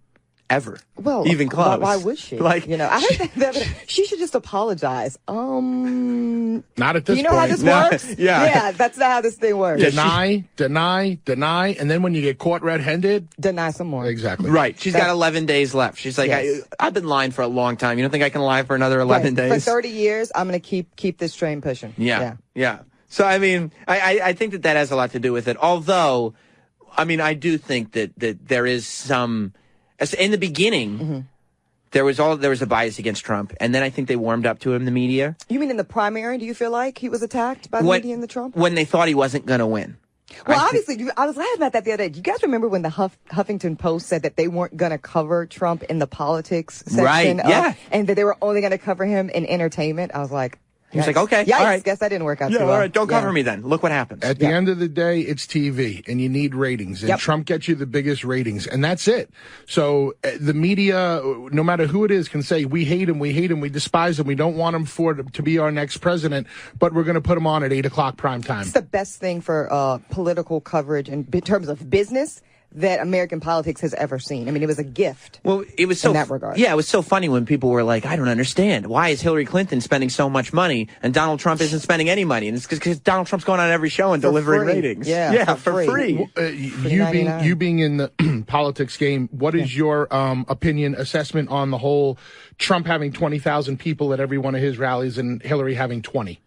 But meanwhile, the media is still saying she's winning by a landslide. Well, because that's what the poll. So you've got crowds, which obviously Trump, visually looks like he's, running away with that. Yeah. But then there's the polls. And look, I'm not saying that I trust polls a whole lot because they're just polls until those votes are counted. It really all doesn't mean too much.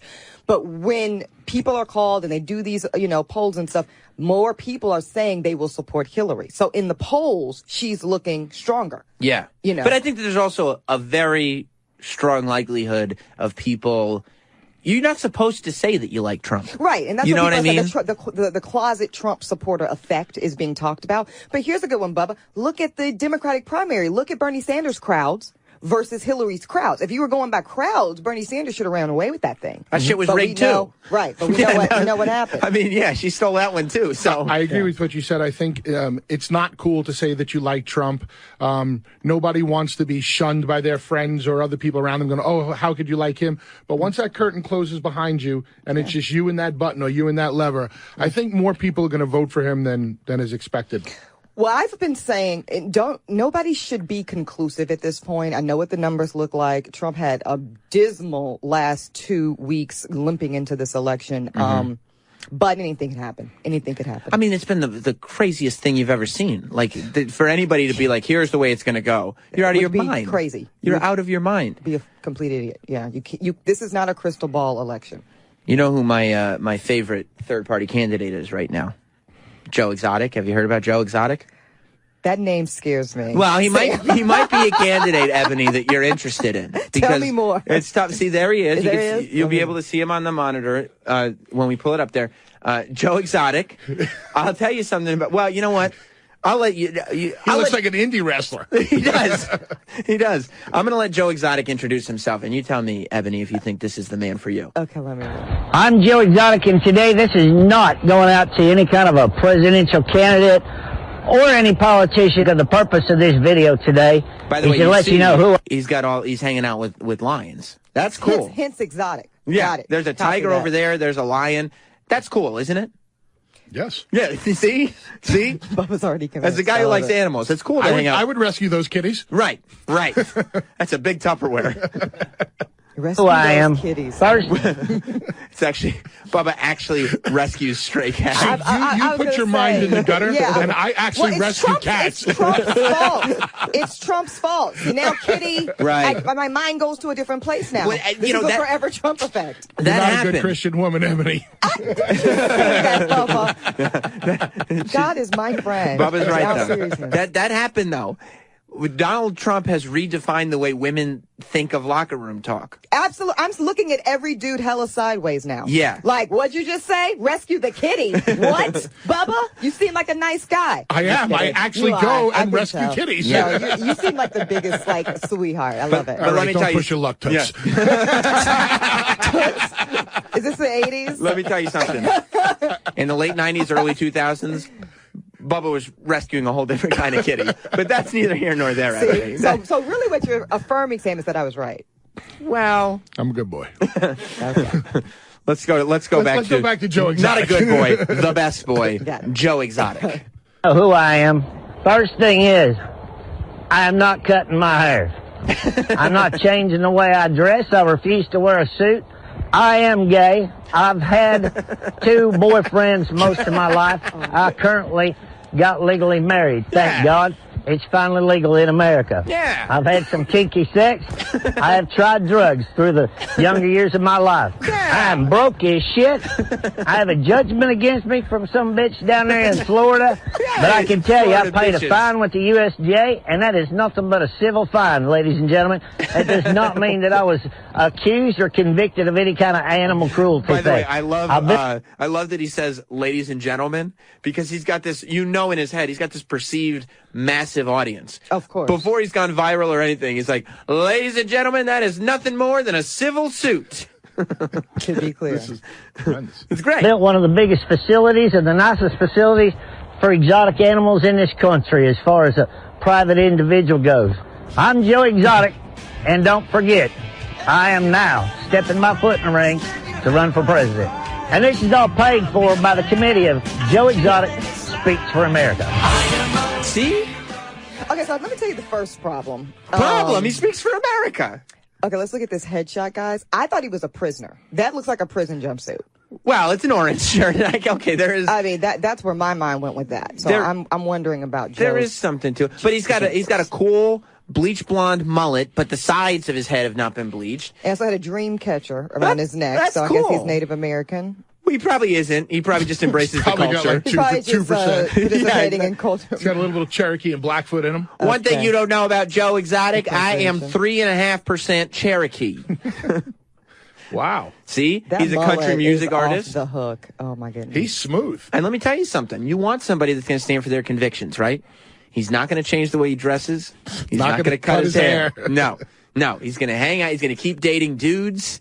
Because that was hilarious. I don't know if you heard. He's a gay man. And he's married. I think he's a married gay man. He's a married gay man. I would think it would make some really interesting TV, like a first date show to see Ebony on a first date with Joe Exotic. Yeah.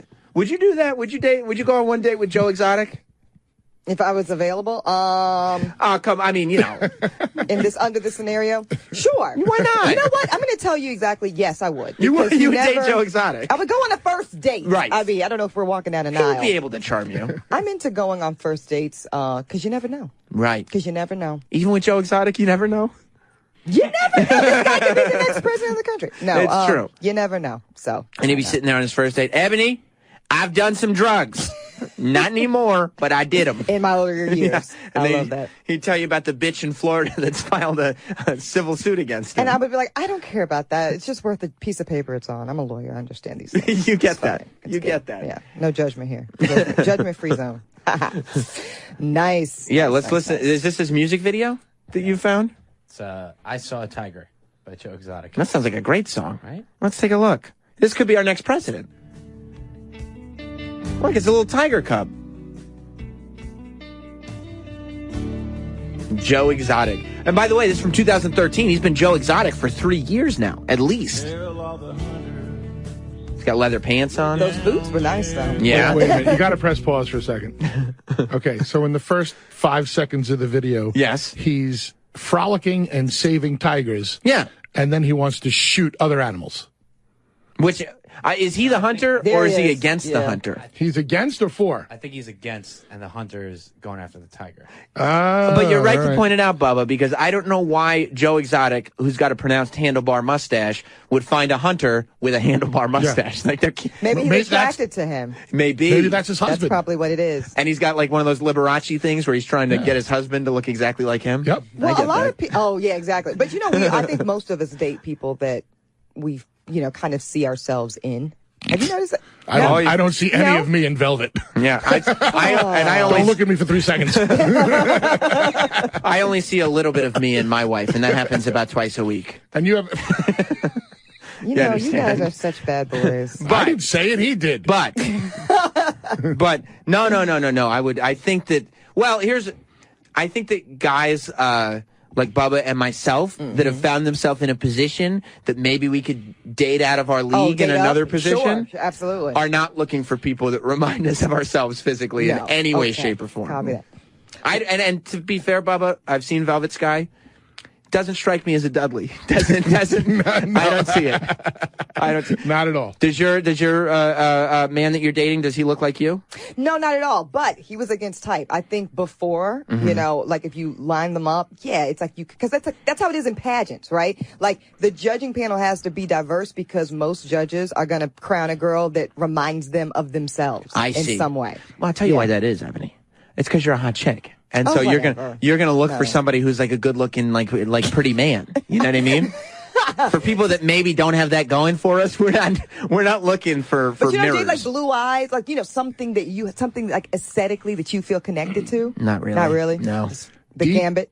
Deep down inside. Yes. No real woman wants a pretty man. You don't think so? No. They want a rugged man? They want a real man. Like they me want and you, Bubba? Man's man. Yes. Like me. Oh. Like they want a man's man. No girl wants a guy that's prettier than them. Or woman. Wants to refer to her man as pretty. Right. You want a rugged man. You want a handsome man. You want a man's man. You don't want a pretty man. Right. No, I believe in bringing the pretty in the relationship. That's my contribution. Yes, that's the way it should be. Yeah, and the man, I agree with you about that. You want to feel protected. You want to feel safe. You want to feel like the roles are designated and everybody's playing their part. By the way, you see the stubble, right, Ebony? Yeah. You know what that means? Yes, I can really grow do. a full beard if I choose to. Yeah. I want you to keep that in mind. Have you ever had a goatee? No, certainly not. I wonder how just that a would soul look on patch. you. Okay. No, I'm just kidding.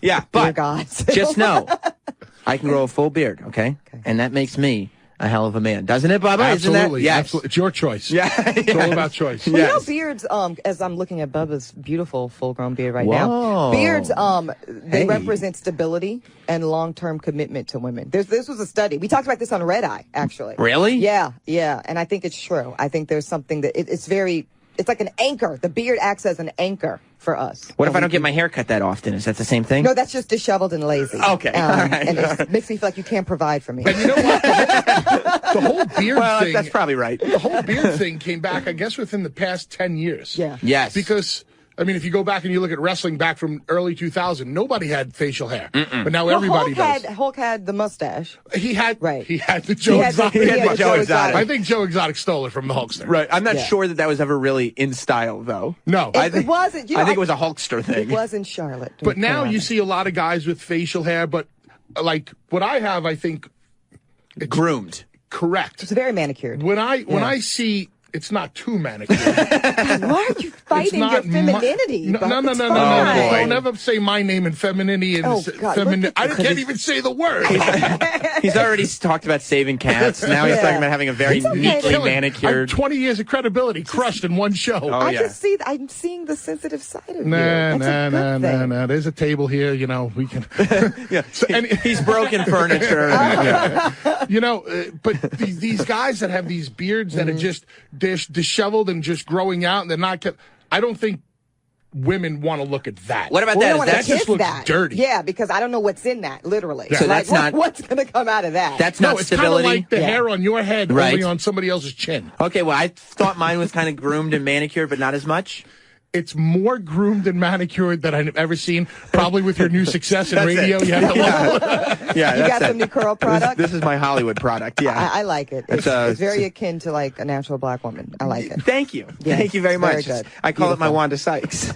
I think so. Yes, yes. I see the resemblance. I do too. Beautiful curl pattern. Do you think I could hold up a Blacks for Trump sign? Not for me. No, probably not. Let me think about that. No, Sam. Well, I'm going to advise you as your good friend and lawyer not to do that. Well, I'll tell you this, and this might change your opinion. Mike Tyson was in here once. Mike Tyson came in, and they had a fun time in the studio and everything, and on his way out, I shook his hand, and he held onto my hand, and I went, oh, no, because he's still a very intimidating dude. Like, you look at him, and it's like any moment he could snap. And he just looked at me, and he leaned in, and he went, you're a black motherfucker. He said that. And he walked out of the room. Yeah. It's the greatest moment of my life. Yeah. Yeah. You should consider that a high privilege. No, actually, in all seriousness, though, I really get pissed off when black people walk around and give these permission slips. Like, I believe it's one of my favorite writers, Toni Morrison, that granted Bill Clinton, like, you're the first black president. And I'm still angry with Toni Morrison for that. Right. Like, so you must hate when they give out those N-word cards. I really haven't looked at Kanye West the same since he was like at a concert during the Ends in Paris tour or whatever, and literally said on stage, like all the white people in the audience, tonight you can actually. I'm like, really, Kanye? You just set us back like 60 years. He's going to be the president too. Okay, what's the next topic? Kanye. I can't with Kanye, and it's so sad because I was such a big fan. Yeah. DJ Who Kid, he's my buddy. He comes in here, and I have to tell him to stop, because any caller that calls up and asks for an N-word card, he gives it to him. And why are people asking for N-word cards? They love saying it. I mean, that's it's the same thing as locker room talk. Like, you'd be surprised. There's a lot of... I wouldn't be surprised. Unfortunately, I wouldn't be surprised at all. Yeah, there's a lot of people in this world that nothing brings them more joy. Right, always looking for an opportunity. Always. Can I say it? Can I say it now? Yeah, can I say absolutely. it now? What the hell? Absolutely. But you know what I think it is? I think that enough black comedians have made the word funny. So maybe white people are trying to make the word funny? I'll tell you, too. I don't know. I'm just guessing. Like, that just popped in my head. I've had conversations with this. And, like, rap music is just the cool music. It's right. Yeah, it's pop. It's really pop music now. Yeah. And, like, people grow up, and this is going from the 80s. People grow up with their heroes, these rappers, just throwing out the word all the time. And they always sound cool when they say it. The rappers, you mean? The rappers. Yeah, but like not the people that imitate. But so the people want to be like, I want to be cool too. So how do I be cool? Oh, I'll talk like him. Yeah, it's still whack though, because these rappers too need to do their history. Like, because Richard Pryor. Right. He was like the first person to really use that in his comedy and make it big. And then he went and he educated himself and he went to Africa and he's like, you know what? This is like horrible. And he stopped using it in his comedy and he like denounced it and never used it again. And so like that whole like Jay-Z, like I'm going to make the N-word cool and take my power back through it. Like when women do that with like the word bitch, I'm just not here for it. Right. You know, do your thing. You don't think it's real. It doesn't actually. I'm not going to police another black person's use of it. Yeah. But I actually don't use the word. I hate the word. I think there's so many better words to describe my people and my community. What about when you're singing a song? Like if you're singing. In fact, if the song has it in it too many times, I actually just don't like the song. So you must not be a YG fan. I agree. I mean, it's like, okay, so if you're an influential teenager, 15, 16, whatever, and you're white and you happen to like rap music and you listen to an entire album, if people even buy albums and whatever, and you hear the word dropped 50 times in 1 hour, and then all of a sudden you turn on the 6 o'clock news and you're being taught that it's not right to say that word. Sure. But I just listened to it. Or that Black Lives Matter or whatever else is going on in the mainstream media. Yeah. I mean, you have that. But also I think that, like I said, a lot of comedians have made the word funny. So I think maybe other people think that they can make the word funny. And obviously it's not funny when it comes out. Yeah, and I get the intent. It's like, look, we don't want to feel owned by this word and the nasty negative history of the word. And so we're going to make this effort. Again, I just find it moot. Like I'm going to Paris with my best friend in the spring. Right. And so is that going to be ends in Paris? No, that's going to be beautiful black queens in Paris. Okay. Yeah, that's going to be. That probably, in terms of taking the power back, that's probably a more powerful term. That's the best. But here's you the and problem. Jay can call yourselves. Come on, guys. That song is fucking amazing. It's a great song. Yeah, the beat. Yeah, and that's what it's well. So within especially black professional communities, there's like this constant struggle because there's this ratchet kind of music where the beat's bumping and it's like, oh man, you feel it, but then it's like the lyrical content's like, right. So you have to just wait until you go home. Yeah. Take the makeup off. Not in mixed company. Not in mixed company. Right. Right. But maybe if it's just circle of trust time, right?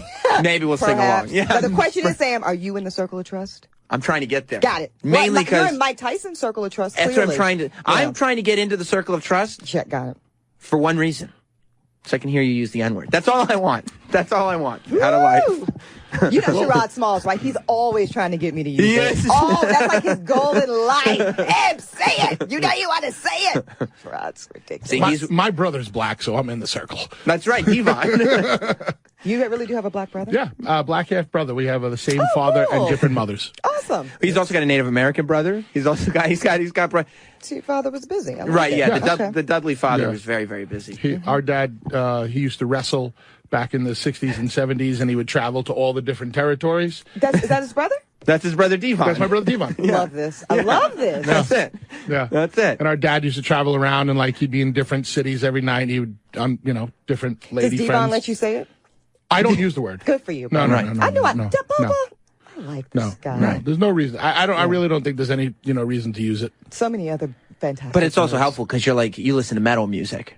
Mm-hmm. So like they're not dropping the word. No. Like if you were like a big hip hop head, you'd be like, okay, I really want to sing along to some of these songs, but I can't. Right. Right. No, I do Doesn't like. come I up mean, for like for me, it's like I listen to Run DMC. Which is actually real hip hop. Yeah, exactly. Good for you. Right. Yeah, Good for you. LL Cool J, Run DMC, all of the old school stuff. That's You what don't I like mumble rap?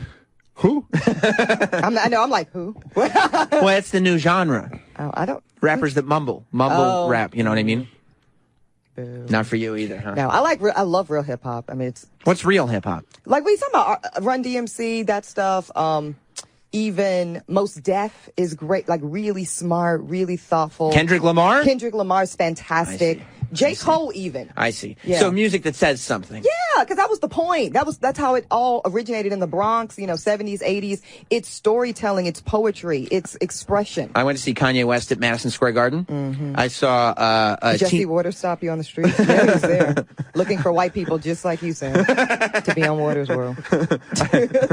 Jesse Waters. You don't have to say it, but he's a complete tool. So I would go to the Kanye West show, and I swear to you, we're sitting next to this white teenage girl who's dropping the N-word every other word because it's the lyrics of the song, and she's wearing an airbrushed Rest in Peace Robert Kardashian shirt. What? The Kim Kardashian's dad, of course. the lawyer that helped get OJ off. Yeah. She's got her R.I.P. Robert Kardashian shirt on, dropping N-bombs, and I'm like, maybe this is what the world looks like when we're all one big happy family. Or one big ignorant one, because that's a hot mess. And honestly, that's how you know. I think any white person out publicly dropping that, Sam, yes, they really don't have any real black friends because their friends would have told them, look, what the fuck are you doing? Right, or even if I'm going to give you this permission slip, right, so that when we're in company, you can use it. Right. But don't be going outside in public doing this. That's what a real black friend does, because right, you might get dealt with, because you might run up against the wrong black person, and now you got a problem. Right. That's what a real black friend does. Right. You got to give out these permission slips conditionally. Right. You're going to be doing that crap. Even if they're not offended by it. Right. Be like, I just want to stop you from getting knocked out. That's what I'm saying, because you just don't know. You just don't know. Right. Because I make it my business to school people about stuff like that. You do? Yeah. A lot of people must not like that. No, they don't. So I was on this ski trip, and it was mostly black people, black professionals. But there was a white girl there. Cool. Awesome. Yeah. And she was like co-workers with this other black girl, and song comes on. She drops the word. Which song? This was like 2010 or something. So I don't know, whatever was hot. Mm-hmm. And I was like, oh, you know what? No shade. That's actually not cool for me in my presence. And then her friend, black woman, I told her that it's okay. I said, it might be. So now it's like, she's right? Well, because contradicting parents. That actually happens? This is a real story. Swear to God.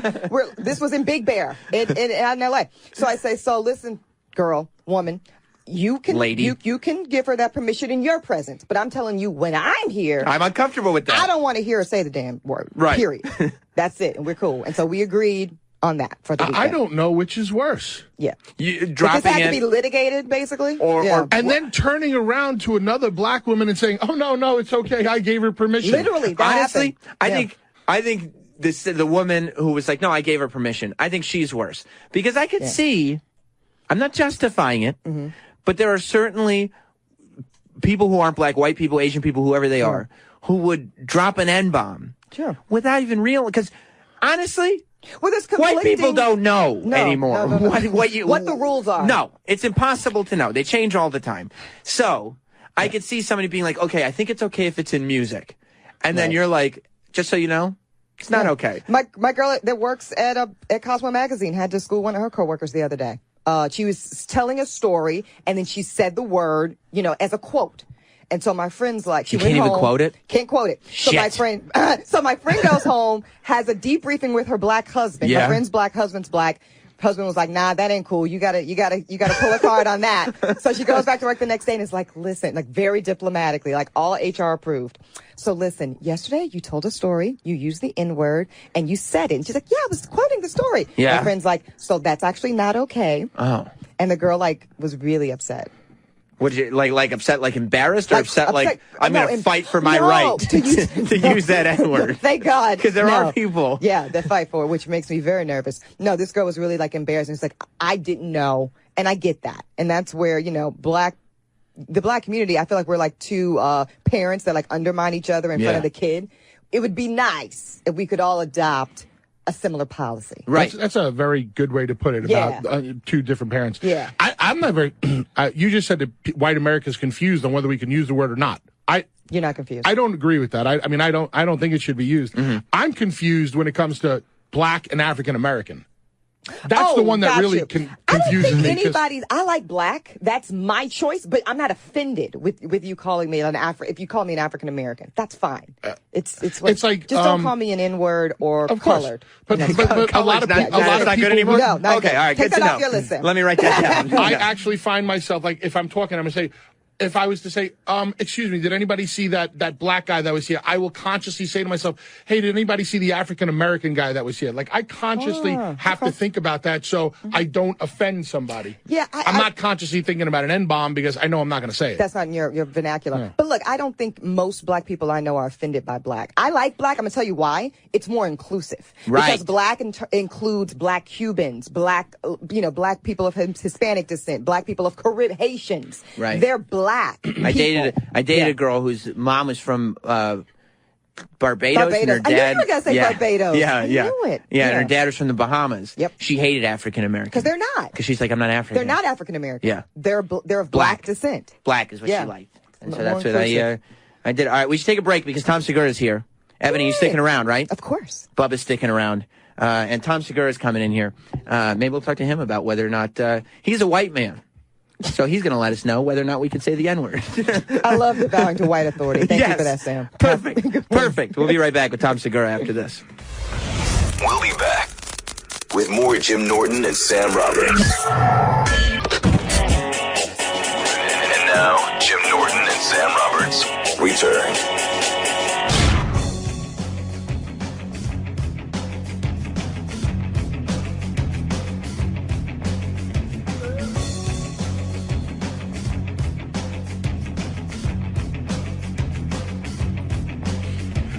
Welcome back. It's Jim Norton and Sam Roberts. You should be following along on social media at Jim and Sam Show, Twitter, Facebook, YouTube, Instagram, Snapchat, everything except Vine. Just joshing around. Jim is not here today because he's in Philly. He's going to be at Helium all weekend. So if you're in Philly, if you're in the area, check it out. Bubba Ray Dudley's here. Ebony K. Williams is here. Woo-hoo. And look who's joined us. My friend Tom Segura is here. Hey, buddy. What's going on? Not much, man. I feel like, I don't know, maybe you're a little too comfortable because last time you brought me a sweet treat. I did. You brought me baklava last time. Well, you were visiting my city last time. That's right. I'm kind of looking for where my treat is You want this? I got you this peanut butter bagel. You did. I got you a whole box of baklava, different sizes. I know. Different nuts. Yeah. Yeah. There really were so many got it my things way. to try. That's a one-time thing. I'm never doing that again. You aren't. No. Last night, I got to tell you this, though. I did Caroline's, went out to dinner, and then we walked over to the cellar. And on the street, we saw a fight, and there's nothing more exciting than a street. Don't you think, like, when a door from a bar opens and, like, people pour out, it's, like, so exciting. You're like, yes. Dude, I was sitting there in the city, I think it was 2 weekends ago, maybe. And we were eating, me and my wife were eating at one of those places where in the summer they open the walls up so it's all windows. Sure. And we were it was like probably like 10:30, 11 o'clock at night.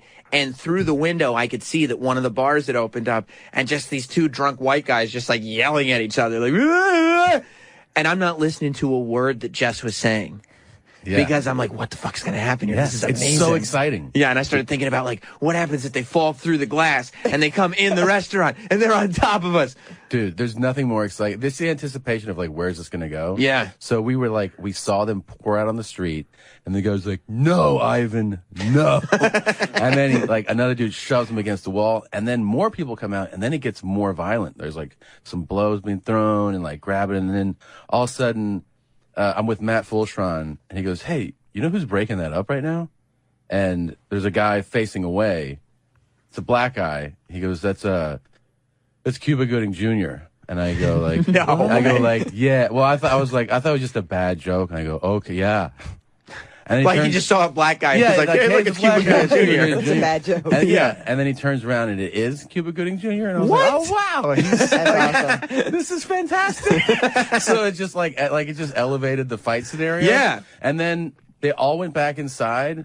And then Ivan came back out like, ah!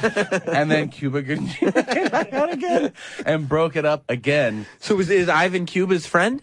We all kind of try to put it together. Yeah. I know that Cuba did that Mulaney Kroll show last night. He was a special guest. Oh, okay. Oh, hello. Yes, I've seen it. And then my bud, Full Charge, was thinking that Ivan, he was like, I think that dude's an actor. So he thinks that maybe they knew each other, but he was really out of his mind. Ivan was really out of his mind. Cuba was pretty... Oh, he was on the level and he was trying to really... And then... But you know what? Now that I know this, Cuba goes to somebody else. He goes, that guy's not a boxer, because he kept putting his chin up.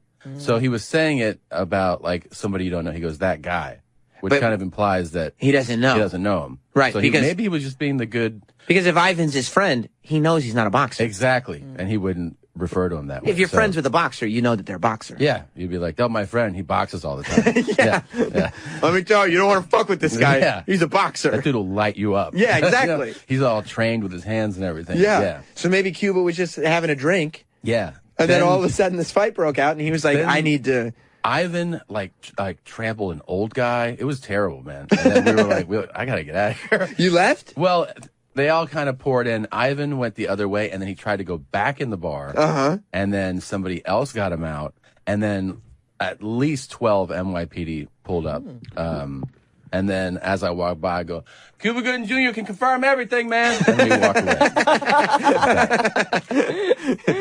That's funny. Yeah, that's the last thing that Cuba needs to be a part of, too. Yeah, I know. Why would you? If you're that famous, especially now, he just had a resurgence. This isn't Snow Dogs Cuba. This is OJ Cuba. This is OJ Cuba. Yeah. This is a big deal. Emmy-nominated Cuba. Yeah. Emmy-nominated Cuba. That's my new name. I'm Emmy-nominated Cuba Gooding Jr. Yeah. You don't need to be getting involved in breaking up fights because all that's going to happen is TMZ is going to get the story and be like, hey, Cuba Gooding Jr. fight. And you're like, what? You broke it up. Dude, I got my first paparazzi this week here, too. You did? Pulling into my hotel. There was 5 guys outside, obviously waiting for someone. Yeah. And then some dude in a car popped out. He goes, hey, Tom Segura. I go, yeah. He goes, I'm a big fan. I go, all right. And then the paparazzi guys were they looked at each other like, I think we're supposed to do this. And they're just like, they just go, hey, Tom Segura. And I go, you don't know who I am. He's like, I have no idea. I go, you're here for somebody more famous? He was like, pretty much. This has happened to me twice, and I think it's the same photographer both times. I just don't. When I've gone to things with a red carpet, I skip the red carpet. Obviously, you know what I mean. I'm not going to waste my time walking down the red carpet and being like, "Hey guys, Sam Roberts, radio don't Sam, don't do that to yourself, Sam. No. I want to see you on the red carpet. You think you do? Absolutely. You do? Absolutely. And just kind of sliding down, doing some spins and shit. Hey guys, yeah. Yeah. You know what? Act like you belong. I could style you so that they would think you were the most famous person in the world. They'd be like, I don't know why we don't know this guy. Come on. Do you think it'd be a lot of work? I've been for the challenge. Sam. Okay, We're good looking guys, so we'll just put you in a promising. nice blazer, put some nice pomade in your hair. It'll be fabulous. I don't know, man. You put pomade on my hair and you find out how big my forehead is. It's not good. Oh, God. I don't know what pomade is, but real men don't wear it, Sam. That's right. Bubba's going to style me. I'm going to have Bubba. Me and Bubba are going to show up. We're going to have fucking barbed wire necklaces and shit. Like, we're going to look cool. We could give you 3 styling options. If you want. There you go.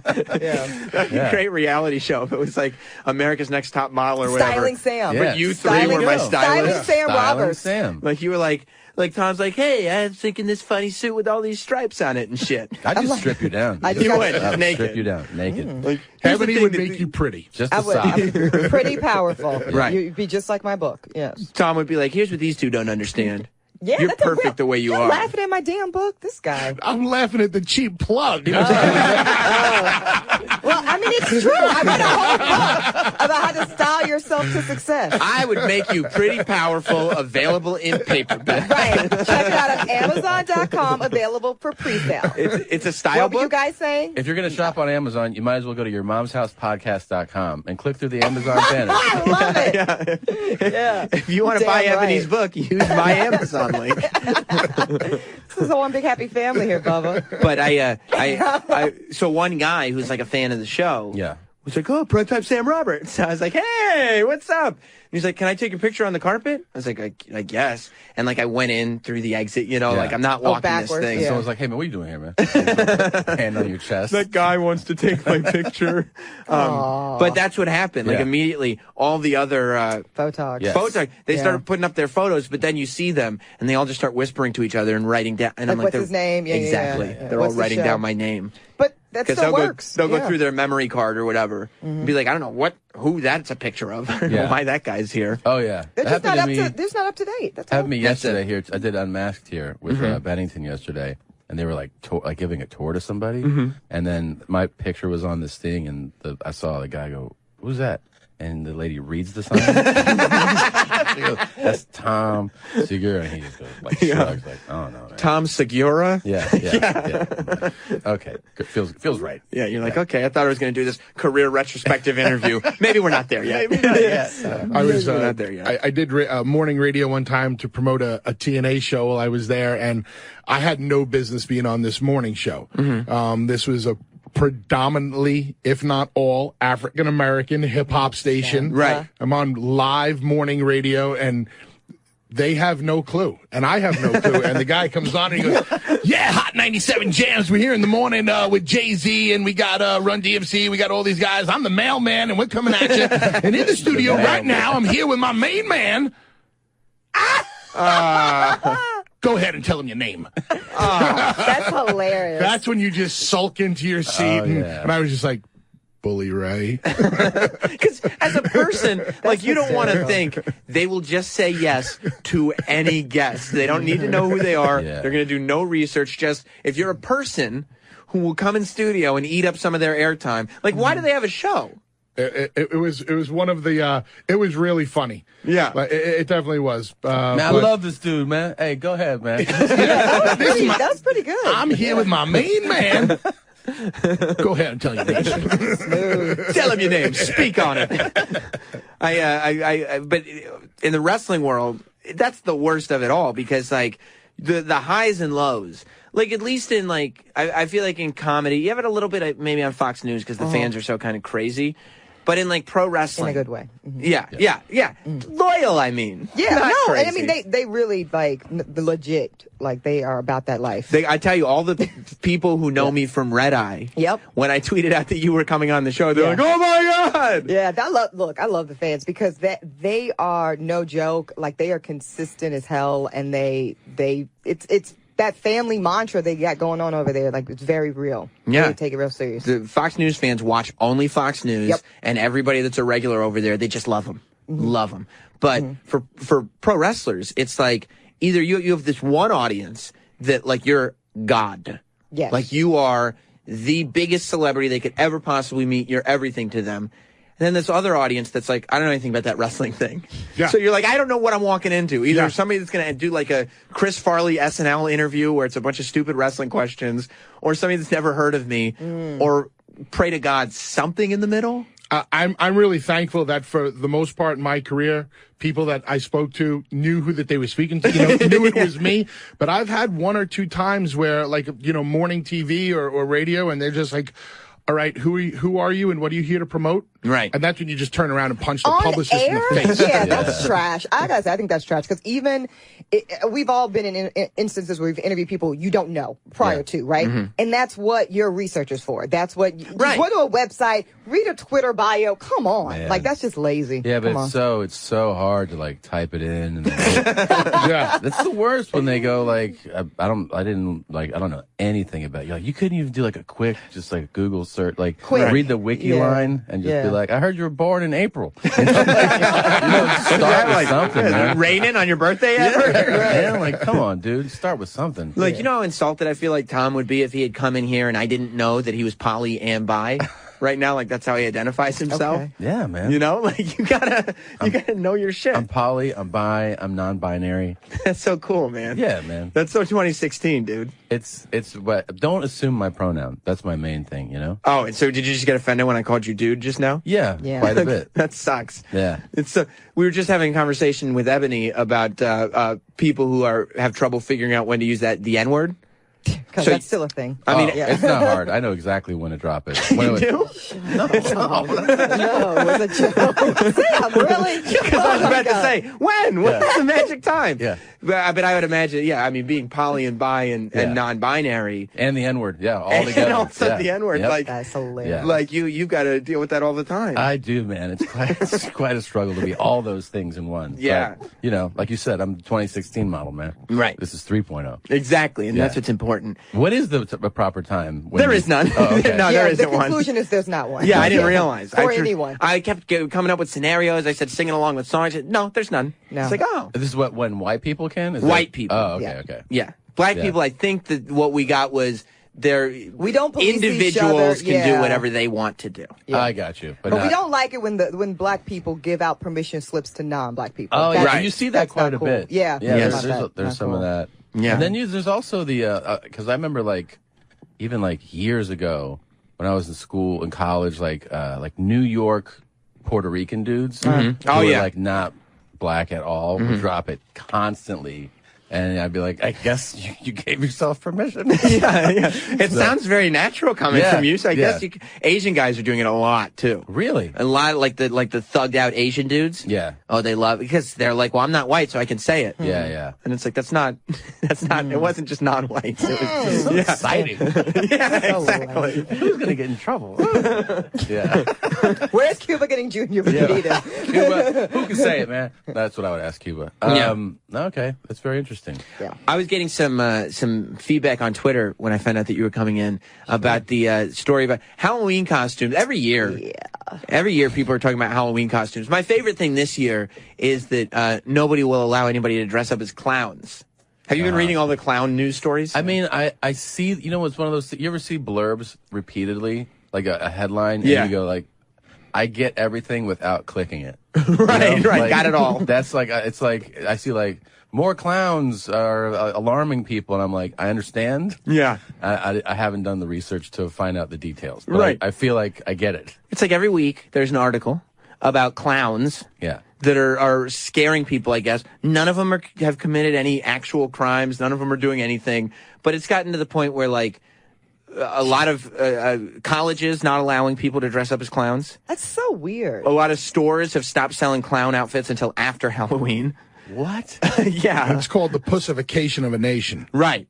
Now, luckily, the clowns are stepping up because there have been protests. The clown union. Yes. Clowns have been demonized. Yes. Yeah. I'm not even kidding. Clowns have rallied. This is real? Yes. This is why you got to click. Clowns. That was funny. That's why you got to click, Tom. That's why you got to click. You would know this, Tom. Clown Lives Matter. In Arizona, they did a Clown Lives Matter protest. Yes. Ridiculous. And they wanted everybody to know that, like, we are not a bunch of people who hang out in the woods and scare children. Yeah. We entertain them. Yeah, they got to make a living. I know some people that make good money doing as a clown. You know clowns? In North Carolina, yes. They Uncle do Magic? parties. They make good money. Are you from North Carolina? Yeah. Okay. Yeah. Now that the wrestling thing is winding down for me, I mean, I might have to do the clown thing. You could be a clown. Although I don't think you have the patience for it. No, I hate crushing children. a kid's face. I hate children. Yeah. Some people, I love cats. are like scared of like a regular clown. Yes. Like, they just don't like clowns. But then there's some like intentionally scary clowns. And they are terrifying looking. Right. You know? Right. The really scary ones. Like the clowns with the sharp teeth or like the makeup that's kind of, it looks like you've had it on for a week and you're like, what are you doing, bro? It's quite evil. Yeah. Yeah. Or the one from American Horror Story. That clown went everywhere. But it all started, like, this took off because clowns decided to, like, start pranking people. People would go in the woods. Yeah. And sometimes they'd have knives and sometimes they wouldn't. Whoa. And they'd be like making intimidating gestures like, oh, come here, and like giving them, you know, the come here finger or whatever it was. Or some people said there were clowns hanging out outside their windows at night, just kind of looking in the window. Now, my theory is that a lot of people that are reporting the clown crimes are making them up. Right. Like it's just a lie. They're not actually happening.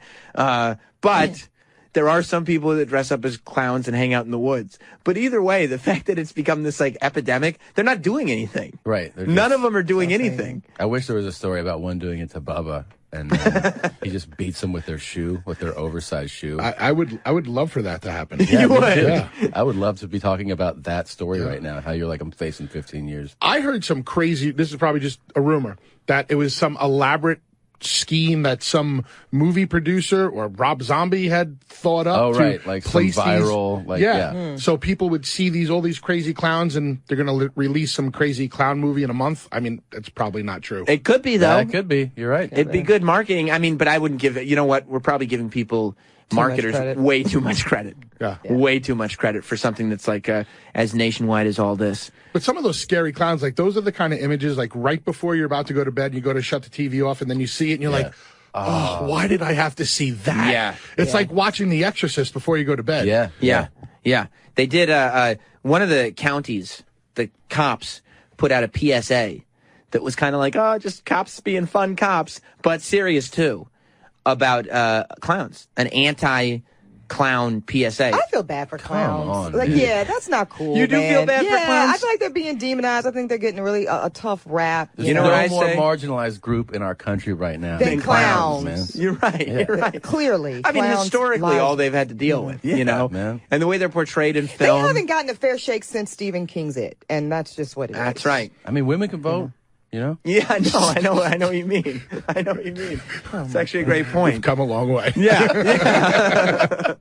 You want to see the anti-clown PSA? Sure. Some guy popped out of the woods, scared my daughter half to Just terrible porno movie offered acting. her something to go into the woods with him, and then that's when I called you guys. Okay, do you have a description of what he looked like?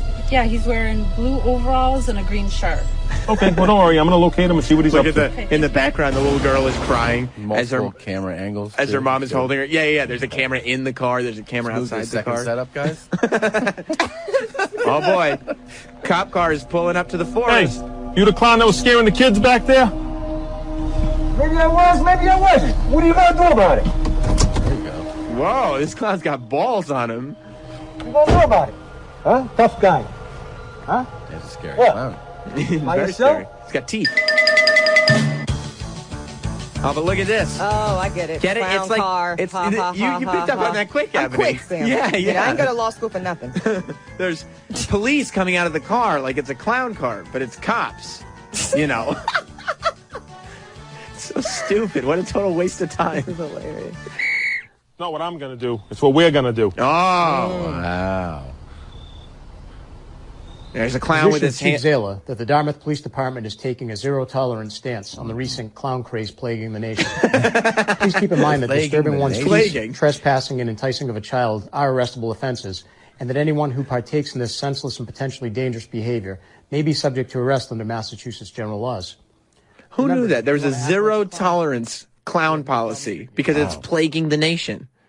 So does this mean that we are not clowning around? You see? It says on They're the- not.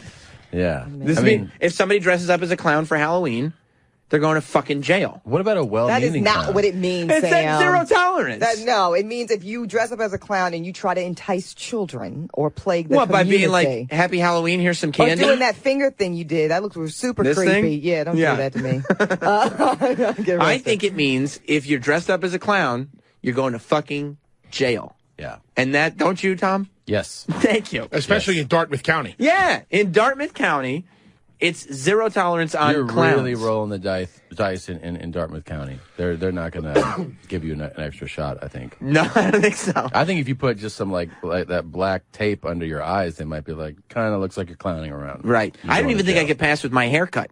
No. I think they'd be like, yeah, we know what you're doing with that. Yeah, you're getting ready. Exactly, sideshow. Let's go. In the car. In the car. It wouldn't be good. You got lipstick? Yeah. All right, let's go. That's what I thought. Yeah. Totally That's what I thought. It's my wife's. It's my okay. Oh, Tell it to the judge. You guys, oh my Zero God. tolerance. I cannot believe, though, that they made that PSA. Like, and that's like officially from the department. Well, because that would lead you to believe that the members of the community are being like, what are the police doing about this clown epidemic? Right. And they're like, you know what? We better respond via video. You know what I see? I see that ABC News put that video up, snagging those YouTube dollars. It's got 1.9 million views. Oh, yeah. And they should have let Dartmouth County Police Department put it up. That's a great point. It's got the little Dartmouth DC TV, whatever that is. I'm assuming Dartmouth County TV. Yeah. But they're not getting a dime from that ad revenue. Sure aren't. Look at ABC News with the little subscribe logo in the corner and everything. Hey, it's a free market, guys. They know what they're doing. They know what they're They know doing. exactly what they're doing. No, but why don't we report this news? No, I was going to say something. So people were all, so I did O'Reilly and on Wednesday, and people were feeling some kind of way because I really was taking it serious about, I think it was Tufts University. They also have a zero tolerance policy. For clowns? No, not for clowns, even though Katie did bring that, Katie Palvich brought that point up. No, theirs is around costumes that people find culturally offensive, things that are like cultural appropriations and things like that. So, and I really do, look, I think people are way too kind of sensitive around stuff. What was the term you used earlier? Pussification. So yeah, it's like, you know what? We're all big kids and boys and girls on college campuses. It's okay to be a little offended, but the blackface thing, and a lot of people are like, one of my Twitter followers and a good fan and, you know, great, awesome, supportive guy was like, well, I don't understand it, Ebony. What is the big deal? So I said, I'm going to be Janet Jackson because typically for Halloween, I am Janet Jackson of various eras. You going to be pregnant, Janet Jackson? That's what O'Reilly asked. No. Me and Bill. No, you got just the same. Cut from I'm the one same mold. cloth. Yeah. No, I That's was what I've like, always Rhythm wanted, the Nation sense of humor Janet. of Bill O'Reilly. Merry Christmas. No, I was Rhythm Nathan Janet a couple years ago. I might be Control Era Janet this year. Not sure. Anyways. What about Scream? Oh. Scream Janet. Yeah, that's an investment, though. That would be expensive. Maybe, yeah, very maybe. futuristic. Her and Michael spent a lot of money on that A video. lot of people don't do it, though. Yeah. That's why I brought it up. That's what about good. Super Bowl Janet? You wish. See, that was funny. That was that was good. Yeah, I was trying to think of one, but yeah, that's good. Just walk around with that titty out. You know what I'm saying? Titty out there. Nope, off brand. Okay, so then the fan was like, well, if Katie Palvich, who is a attractive, beautiful, blonde, white woman, right, dressed as Janet, it would be a problem. I said, actually, no, she could wear the costume, the outfitting. Yeah. You just can't go in blackface. Like, blackface is actually a problem. And like, it really is. And people act like they don't understand why we get all in our feelings about blackface. Yeah, there's no history of blackface. Exactly. No, it's like minstrel shows, people. Like, this is, it really is, like, not okay. I think that makes a lot of sense to be like, hey, like, you can't wear blackface. That's easy, right? Right, that's so easy. I guess, like, you know, then you start to ask, like, okay, what if somebody's like, I'm a, you know, going as a Native American, like, and they wear a headdress with feathers. You're like, that. I think here's the problem: is why are you going as a Native American? Yeah, why is true. that a costume? I think that's the question. That's why it's reasonable. being like I think like Bollywood is just visually stunning. I think it's beautiful, Yeah. right? Yeah. But I'm not gonna go as a Halloween costume as a Bollywood actress. Can I go as Tonto from the Lone Ranger? Well, I was just going to say that's why Well, people. that's a character, though. So yes. But what if it's a shitty Tonto and it's really just a fucking Indian? You know what I mean? Yeah. Then no. Yeah, if you're doing an actual character, I think that's one thing. But like I'm I'm going as Tonto. a type of people. How do you differentiate between Tonto and a normal Native American? Because then you're because you would ask like what What are you are going to have you? a sign that says "Hi, my name is Tonto"? Yeah. I'm going to ask you when I do my Janet stuff. Sometimes Okay, people well, don't there know. you And go. they're Here's like, all "Who are you?" these outfits, right? Okay. Pocahontas. That's No, fine. no. Is that Pocahontas? I'm a yeah, big or is Florida, that an Pocahontas. Indian? I'm a big Florida State fan, man. So that's why I was like that. That's a hot mess. Yeah, it's a bunch of Seminoles. Yeah. No, I think that's Go Noles. trash. I think that's I hate those. What about that little show the little kid? girl? Show Yeah. the kid. Let's teach them early how But to look at mock her. culture. But look at the kid. This is great because the kid is smiling and she's going, how? Just Right. like a Native American does. No, that's a hot mess. The With- poor Native What? Americans. That's how they say That's hello. why they're drinking on the reservations now, because people are making fun of their culture and mocking who they are as a people. I Damn never shame. knew. I think the most oppressed people that ever walked the planet. The Native Americans? They are. Absolutely. They are. Yeah. Yep. Yeah. I'm part Choctaw. I should know. It's true. It's not cute to me. It's really not.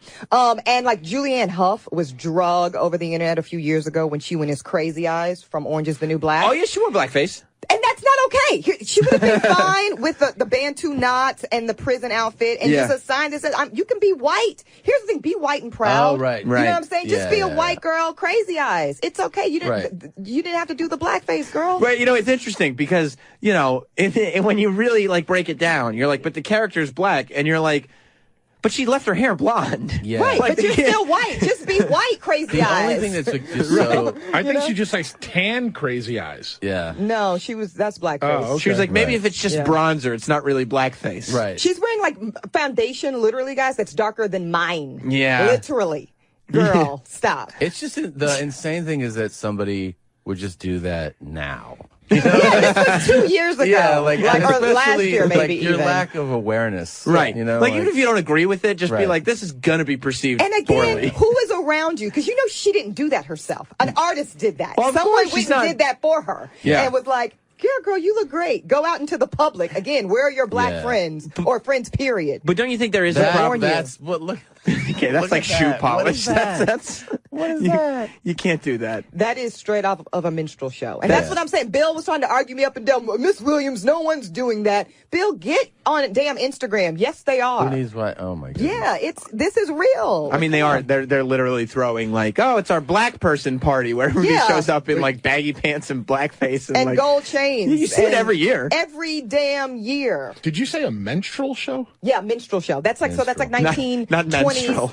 No, minstrel. Minstrel. Oh. Yeah. No, it's not like the Where vagina is monologues. your Yeah. head? Thank you you. go. Minstrel show. Right. No, Yeah. the menstrual show You is. said menstrual. I said minstrel. Okay, when you say it fast, it sounds like you said the menstrual show. I thought it was this new genre of TV, like The View. Right. It's a different That color. could be like a menstrual show. The paint's a totally different color. The depth of gender awareness There is in the a lot of- studio right now. I actually love it. There Go are ahead. quite a few menstrual shows these days. The View, the thing. The network has. Talk. Yeah. Yeah. I love being in a room full of men. Me too. This is great. I do. But don't you think that, like, in the language, I think that my issue with the Tufts thing or whatever college it was that the language of we have a whatever policy about costumes that are culturally offensive. Because it's like, it's one thing to be like, hey, students, don't wear fucking blackface. Yeah. Right. It's like, okay, there's obvious. a middle Yeah. ground we could meet on. But when it's just like anything cultural, Right. then it And I starts think to be that's like where, it's the too oversensitive. broad. Yeah, Yes. and that's what I said. I said I think it's too broad because you can't measure for how it's going to be received. Because somebody could be offended by anything. Yeah, but what other than blackface? Yeah. What has been truly offensive? I think the ISIS costumes have been really offensive. Yeah, but there was no ISIS costumes last year. Like, Yeah, from there were. Okay. Could you pull them up? ISIS Thank you. costumes? Yeah, But I think I don't in the- like. I think in the if I past was year- on campus, I wouldn't like an ISIS costume. You wouldn't? I totally agree with you. Yeah. We don't So, want like, to. what else Because you don't is- want to offend ISIS? No, because it makes me Oh. scared. I feel like scared. Oh. Like what? No, I don't want to see that. That makes me literally. That's too much. Well, you don't know. I mean, it's like a fun kid. It's like no. It's like, look, she's got her baby doll and a knife in the hand. Wow. She's gonna be innocent. That's why they couldn't believe me. It's real. This Tom, is you real. have a kid. This is like fun. Dude, This is dress up. That's horrible. That's bad parenting. Oh, okay. All right. Maybe I'm in the minority here. What? Okay. What about the Mexican ones? That's Bill's favorite example. I mean, Does Bill like the Mexican costumes? Bill likes the Mexican. He likes the sombreros. I hope Bill shows up on Monday with a sombrero and a poncho on and be like, okay, but if he can be Feliz Tonto, Halloween. if he's Tonto, why can't that be Pancho Villa? Yeah. I don't know who is that. Is that a character? Pancho Villa was, yeah. Yeah, Pancho Villa's a character. Look at Pancho Villa. As long as you're not putting on brown face, then that's a character. I think that's okay. So you just can't put on... you like the clown people. You don't like Pancho Villa. Pancho Villa. What if I'm the guy Yeah, from... if you're that and you stay in your white skin and you're that, I don't have a problem with that. What about the guy from Three Amigos? El Chapo. Or El Guapo. El Guapo. I'll play El Chapo. Can I be El Chapo? El Chapo's an awesome character to be. Yeah. El Chapo. You pick one of his Just stay in your disguises. white face. Yeah. I think that's the thing. Just don't alter your skin. complexion? Yeah. That's a fair middle ground, I feel like. Thank you. Yeah, I think just that seems to be reasonable, right? Like you put on a shirt, you could put on a hat, you can even put on facial hair, right? But like if you start painting yourself, yeah, it's because probably now not we've the best gotten into move. minstrel show territory, right? Not menstrual. See, in this conversation we just had, guys, I want to just point out this is really what they should be doing on the Supreme Court. We just litigated the hell out of this. We found the proper middle ground. Here's going to be the new statute around it. America go. How about this guy walking around with like a sombrero and a poncho and then like just 2 bottles of tequila going, hey! I'm going to say no to that. Okay, the tequila. Who wants tequila? Pushing predatory stereotypes about black men, and that's how you get to Trump saying Mexicans are rapists. Same. See the slippery slope? Oh. See the slippery How do you feel slope? about blacks for Trump? You guys already covered this? We covered that. All right. I don't like You're it. in? No. Oh, I missed that then. She and that white woman are both blacks for Are you Trump. in on white people holding the signs? I'm against all of it, Tom. All of it? Okay. Yes. But she likes the way Trump says it when he goes, I love it. Blacks for Trump. Yeah. I have to thank Donald Trump. I will never say China the same. It's China? China. It's awful. Yeah. How about there's my African American right there? She liked We that. talked about that. She liked that. Now She hate liked it, that. Sam. Oh. People are going to believe you. You cannot be saying that. I need to be a better listener then. I need to be because People actually believe you. I Yeah, misinterpreted. I thought Bubba was like, no, not for me, and you were like, it's great. I feel like Trump's the kind of guy who would say that a black person had given him an N-word pass. Like, yes. He'd be like, no. Yes. He's always dropping. I think friend, Mike Tyson is a Trump supporter. I think I read that. I think he is. Yes, he is. Oh, that's old school relationship, though. Yeah. For a second, you're like, what? Oh, yeah. Like, he probably fought in all the Trump buildings and casinos and stuff. Yeah. And so I think Trump definitely touts out his black supporters by name. I spoke to Mike. Yeah, Mike said, I'm good. I'm good. Right. I got my black cred from Tyson and Trump, a couple others. You're racist. Oh, really? Ask Mike Tyson. Yeah. Next question. Next Take question. it up with him. Done. Yeah. Done and done. I told Donald it was okay to say the N-word. Well, if Mike said it was okay, then I guess it's okay. I guess it's fine. Let me go to JT in Georgia. JT, welcome to Jim Norton and Sam Roberts. We're here with Bubba Ray Dudley, Eboni K. Williams, and Tom Segura. Good morning. Good morning. Good morning. Good morning. Good morning. I love the show. Thank you. Excellent. Great guests. Oh, yes. You know, I was going to say hello to Jimmy and not say hello to you. Well, you would classify in my book as a piece of shit then. How's that? Like a Larry. Like Larry is. Yeah, exactly. Exactly. Larry's a big piece of shit. Yeah. Good for you, JT. And, guys, I'm just sitting here thinking, what a great discussion. You know, I live in the South. I'm a white male. I wouldn't have guessed. Oh, the yeah. South. By the Shout accent, out to the South. I like it. It's good. Yeah. We had great food. And it's not as bad as everybody says it is. Like, we're some kind of bunch of racist bigots. I mean, sure, I got my Ku Klux Klan outfit ready to go for the Halloween night, but that's Halloween. That's like a fun costume. Yeah. It's like fun for a party. party. Nazi patches. I got it. Yeah. Yeah, it's a joke. I got my Hitler mustache. You know, we're Like, good. like, Happy Halloween. No, the burning guy's cross from is part of the costume. Clearly. Hey, the overall thing is don't be an asshole. Right. Just don't be an asshole. Right. Can you wear blackface without being an asshole, do you think? Yeah. He's considering it. If you're a black guy, we wear blackface, sure. Sure. But seriously, I had good friends a couple of years ago before all this kind of really flared up. They went to a Halloween party, and he's a fat guy married to a beautiful woman, and he went as Louise, and the fat guy went as George. I mean, not George, but Louise, and his wife was skinny and tall. She went as George Jefferson. And I think, and it was to a church function, too. I think that's frowned upon nowadays. So. Did they wear blackface? Yeah, they wore blackface. Did it go over well? Hey, he deleted the fire out of that picture. I mean, I tried to find it on Facebook. Scott. I was like, oh, man, I got to save this. Isn't that great? He's been deleted it from existence. I love but that, anyway. like people. Thanks, buddy. I love that people are like in the moment. They're like, yeah, it's a funny costume, and they Yeah. get home that night. They're like, oh, what the fuck did I do? What did I do? They're looking at like their sink as they're washing their face, and they just look down at the sink, and there's just all this like black in it, and they're like, I should not have done this at all. This is terrible. It's common Terrible. sense stuff, man. When you're on the fence about blackface, just say no. Yeah. Just say no. It's yeah, because that's probably when you're where you looking should for be. like you're trying to find the hole, and you're like, where can I wear this? Like you're just trying to find the hole. It's like the N-word argument. Like when you hear people go like, well, is it okay? It's like, dude, are you in your car alone singing a song? Fine. Are there people around you? Well, do you need an explanation? Right. You know? Like, Right. it's just like, it's common sense, man. Ebony, have you ever seen the movie Bamboozled, the Spike Lee movie? Of course. Yeah. What if I wanted to go as a character from the movie Bamboozled? They wore blackface in the movie. If you were prepared to engage in a deep intellectual conversation around the obvious problems with the commentary that Spike was giving in Bamboozled, Yeah. then I will give you a permission slip to do that. You think I'm that type of guy? No. Okay, I'm not going to do it then. No, Yeah, I'm not. no. I'm gonna say you're probably in a little deep. Yeah. No, you're right. I love the movie. I love what Yeah. Spike Lee was saying, but I'm going to let Spike say it, I think. Spike did a great job. He saying did do it. a great job. Yeah. I don't think I could do as good a job. Now, did you see Soul Man?